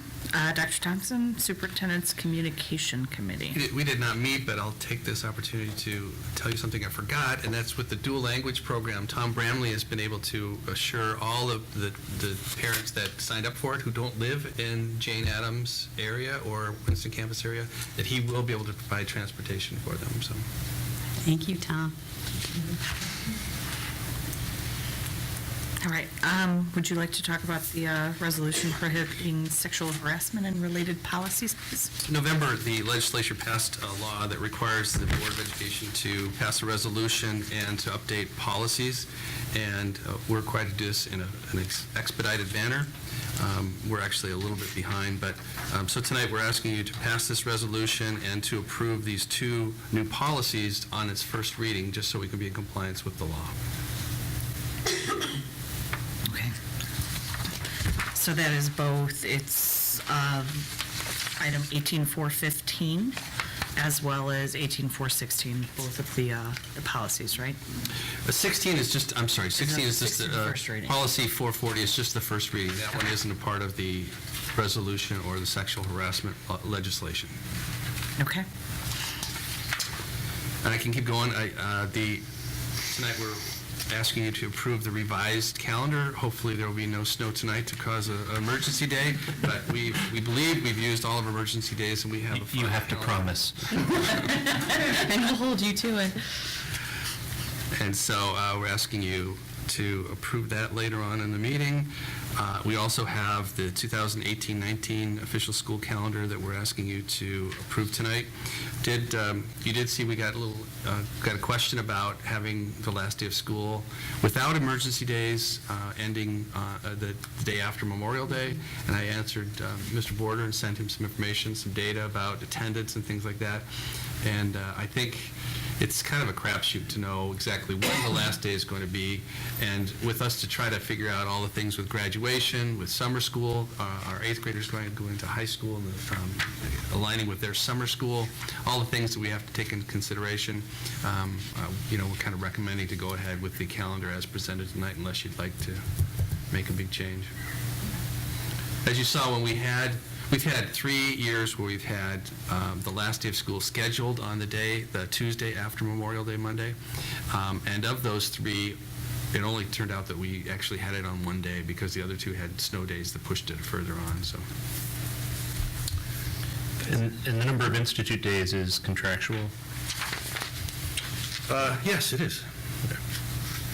It's really the only, trying to think through any other options you have. If you have contingent days or where you put them, and it's the only real option would be eliminating not-in-attendance days, which is not realistic. Yeah, there are some options. Do we take off next year for any elections in 1819? I don't think we did. No, it's not. We've only done that really for national president elections. But we could start earlier or later. That would certainly push the days, past Memorial Day Tuesday. But yeah, there aren't a lot of options. And one way or the other, even if we started a day early to end the Friday prior, if we had any snow days, it would push back over anyway. And we've already got plenty of parents that are upset at how early school's starting right now, so. Yeah. And given that a lot of the summer childcare options don't start until June sometime, I know some people are not thrilled with students getting out in May. And it makes those first week or 2 weeks of swim lessons at the outdoor pool really cold. Yes, it does.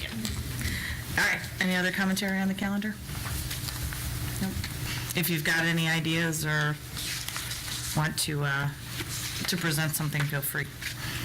All right, we will move to citizens address the board. If you'd like to address the board and you have not as of yet, please fill out this green form. Remember that this is not a dialogue between you and the board. If you have a specific issue which requires a response, Dr. Thompson will get back to you. State your name and identify any group you represent if you represent a group. Limit your remarks to no more than 5 minutes. And if somebody else has already spoken about that which you intend to speak, please indicate that you agree and move on. And finally, avoid any comments specific to a person, student, or staff member respecting their right to privacy. It is not a forum to comment on personnel issues. I have Mr. Frank Lakofka. Come on up here, please, Mr. Costa.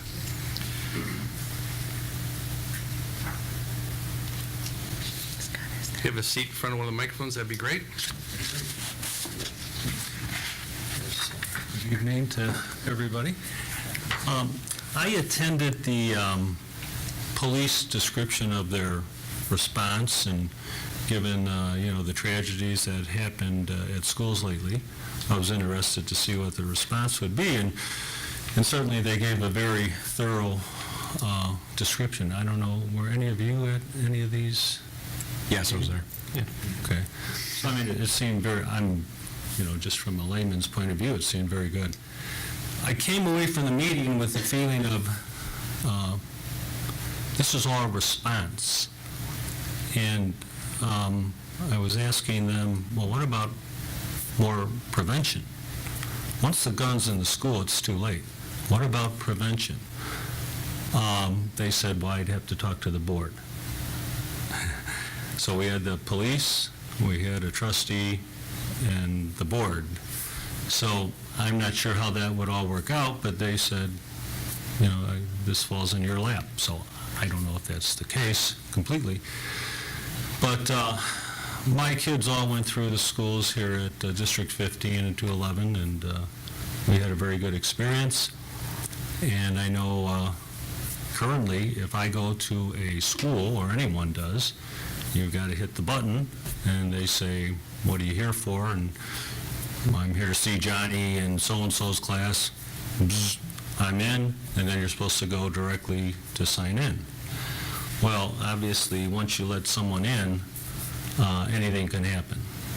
So usually what we see happen at these schools, once tragedies occurred, they have more security. They have metal detectors, and certainly these aren't 100% proof. It's not going to eliminate all the problems, but it got me to thinking that, whether you go to a baseball game, you go to a concert, many public places now, you have to go through a metal detector.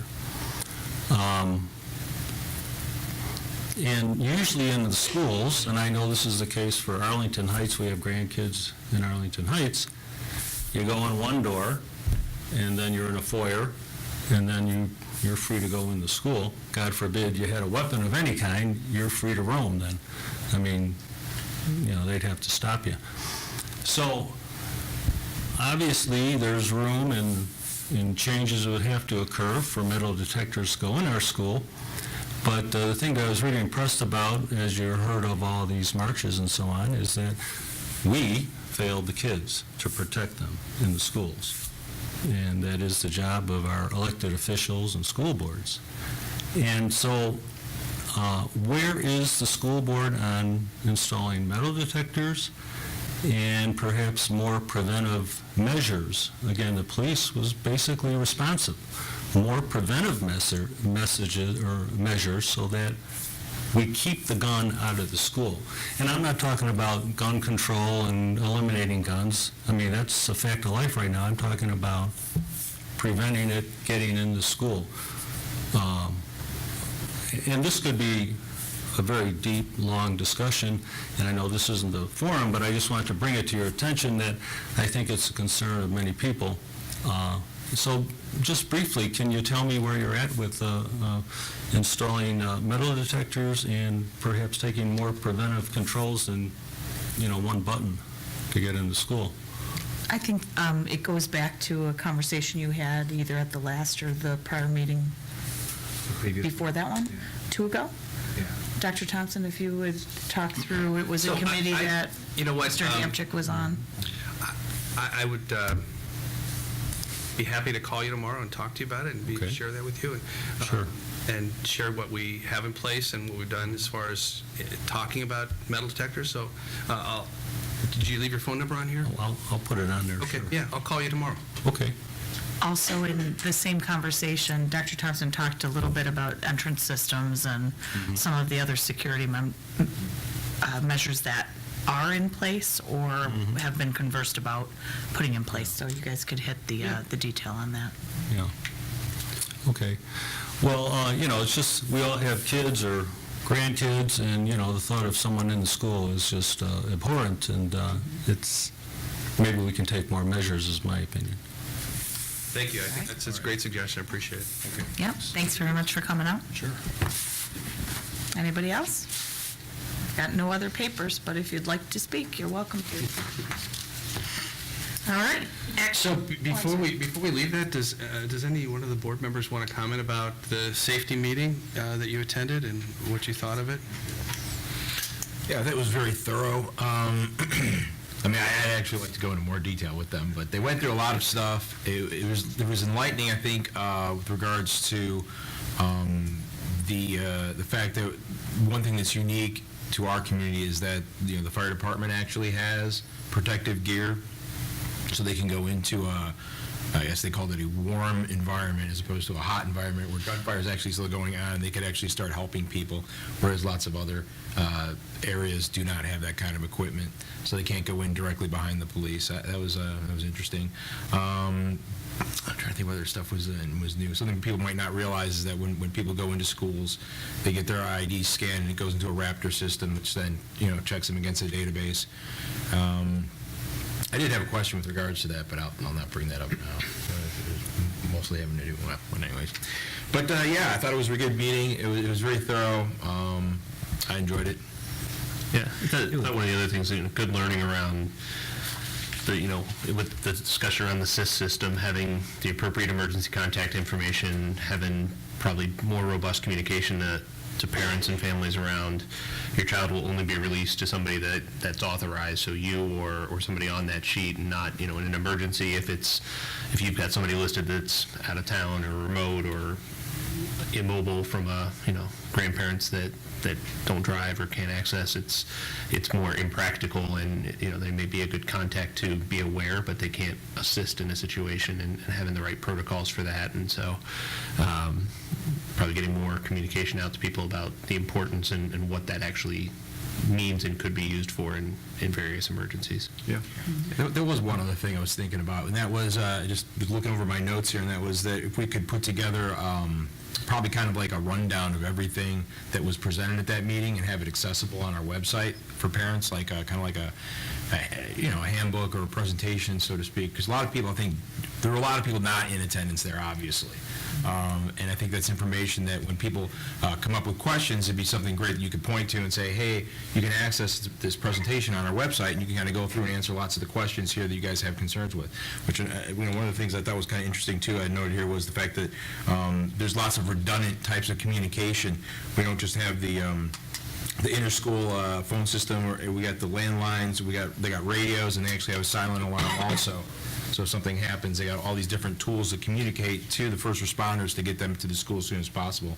And that's something that I was not aware of, which I thought was interesting. But yeah, there's so much information presented there that I really do think would be good if we could boil it down into nothing that tips your hand to like reveal to a potential attacker as to where weak spots are, where strong spots are that they can avoid, but something just to make parents aware of how secure the children actually are in our schools, and the fact that they're probably more secure in our schools than they are just about anywhere else. So I think that would help to avail some of the fears and anxiety that people have about their kids and the environment we're in right now, where people are very sensitized to it right now. I also thought there was sorry, go ahead. Sorry. Oh, go ahead. Okay, all right, we'll keep going down the row. I liked Officer Schley's presentation. I thought that was fantastic. Again, to not repeat Frank and David's points as well, I enjoyed the parent responsibility aspect of it. I thought some of the examples that were brought up, your first instinct as a parent, if you hear something, is to rush to the school, and again, noting that is not the right thing to do or shouldn't do.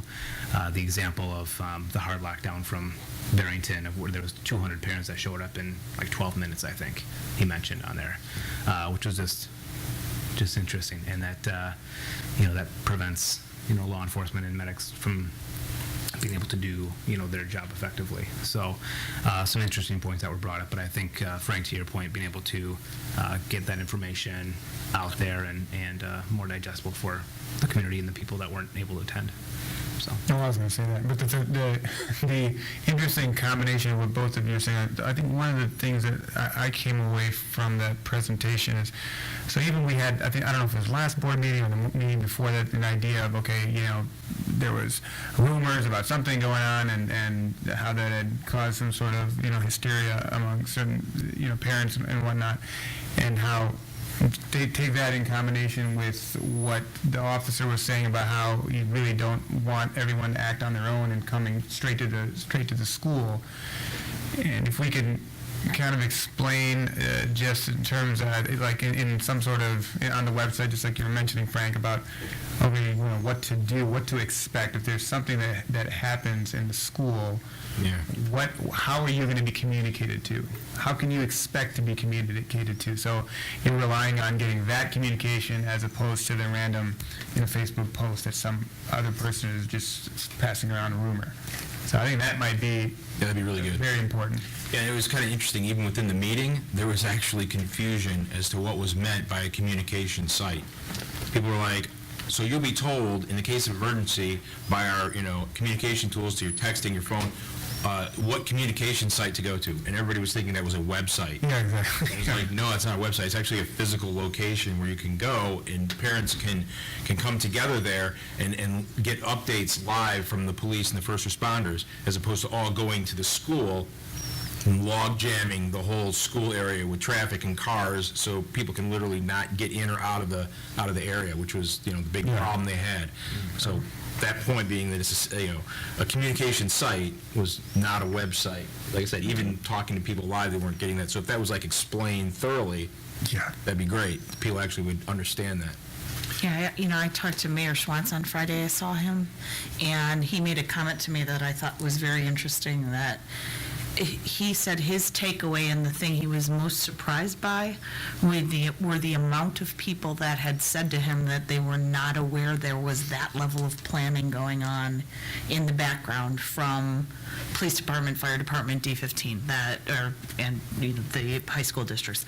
And they just made the assumption that everyone is now putting things together when in fact there's a lot of planning that's already out there that's solid.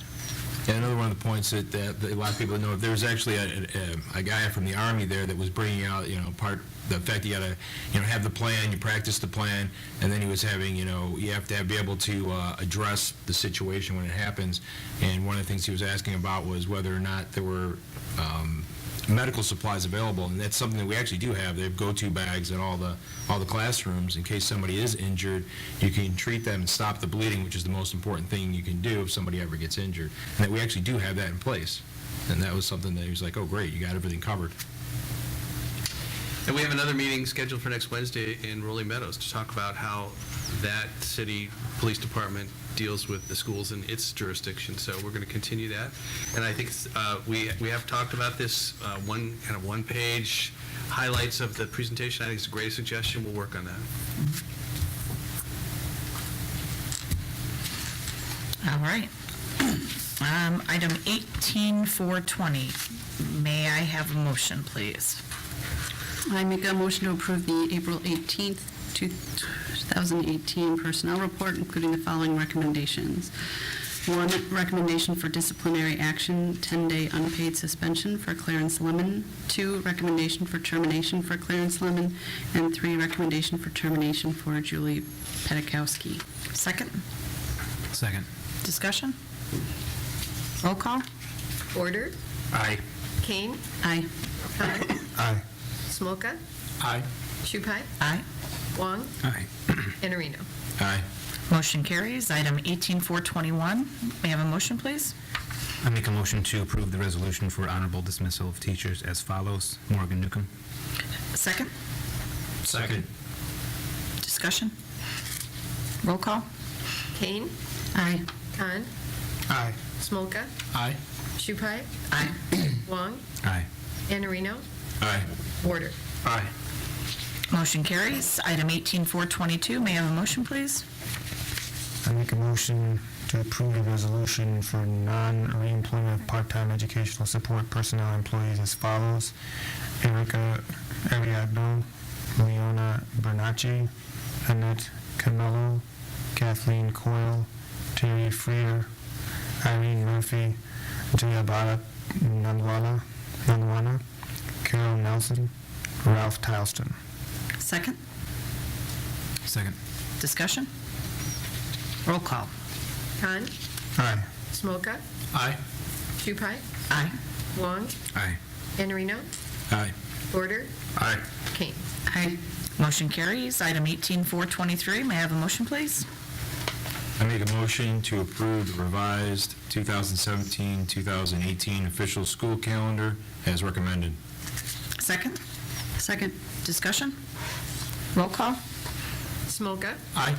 Shupai. Aye. Wong. Aye. Iannarino. Aye. Order. Aye. Kane. Aye. Khan. Aye. Motion carries. Item 18-424. May I have a motion, please? I make a motion to approve the revised 2018-2019 official school calendar as recommended. Second? Second. Discussion? Roll call? Shupai. Aye. Wong. Aye. Iannarino. Aye. Order. Aye. Kane. Aye. Khan. Aye. Smolka. Aye. Motion carries. Item 18-425. May I have a motion? Make a motion to approve the contract for the Conyers Learning Academy parking lot bid to Manivel Construction, Ingleside, Illinois, for a total amount of $389,980 as recommended. Second? Second. Discussion? Roll call? Wong. Aye. Iannarino. Aye. Order. Aye. Kane. Aye. Khan. Aye. Smolka. Aye. Shupai. Aye. Motion carries. Item 18-426. Motion, please. I make a motion to approve the resolution prohibiting sexual harassment and related policies as presented. Should I read the policies? Yes. All right, I'll read them. Policy includes 2260, Board of Education Uniform Grievance Procedure, 520, General Personnel Workplace Harassment Prohibited. Second? Second. Discussion? Roll call? Iannarino. Aye. Order. Aye. Kane. Aye. Khan. Aye. Smolka. Aye. Shupai. Aye. Wong. Aye. Motion carries. Moving on to the consent calendar, would anybody like to remove anything? Nope. May I have a motion to approve? I make a motion to approve the consent calendar as presented. Second? Second. Roll call? Porter? Aye. Kane? Aye. Khan? Aye. Smolka? Aye. Shupai? Aye. Wong? Aye. Iannarino. Aye. Motion carries. Dr. Thompson, correspondence? Yes, there were 7 requests and 6 responses for information under the Freedom of Information Act during the period of February 14th through April 11th. On March 6th, a request was received from John Biancardi, Dean Foods. The response to this request was sent on March 13th. On March 9th, a request was received from Emily Casillas, Center for Digital Government. The response to this request was sent on March 16th. On March 21st, a request was received from Deborah Wilson. The response to this request was sent on March 27th. On March 27th, a revised request was received from Deborah Wilson. The response to this request was sent on April 3rd. On April 4th, a request was received from Stephen Chichilli, Smart Procure. The response to this request is sent on April 11th. On April 4th, a request was received from Kurt Edelman, SEIU Local 73. The response to this request was sent on April 11th. And on April 10th, a request was received from Katie Kim, NBC Universal. The response to this request is due April 17th. We did receive 2 checks from the Village of Hoffman Estates for developer contributions and impact fees in the amount of $59,880.75 and $18,608.11.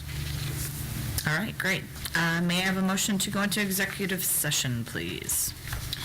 Make a motion to go into executive session to discuss the purchase or lease of real property for the use of the district, including meetings held for the purpose of discussing whether a particular parcel should be acquired. 5 ILCS 120-2C5. Second? Second. Discussion? Roll call? Kane? Aye. Khan? Aye. Smolka? Aye. Shupai? Aye. Wong? Aye. Iannarino. Aye. Porter. Aye.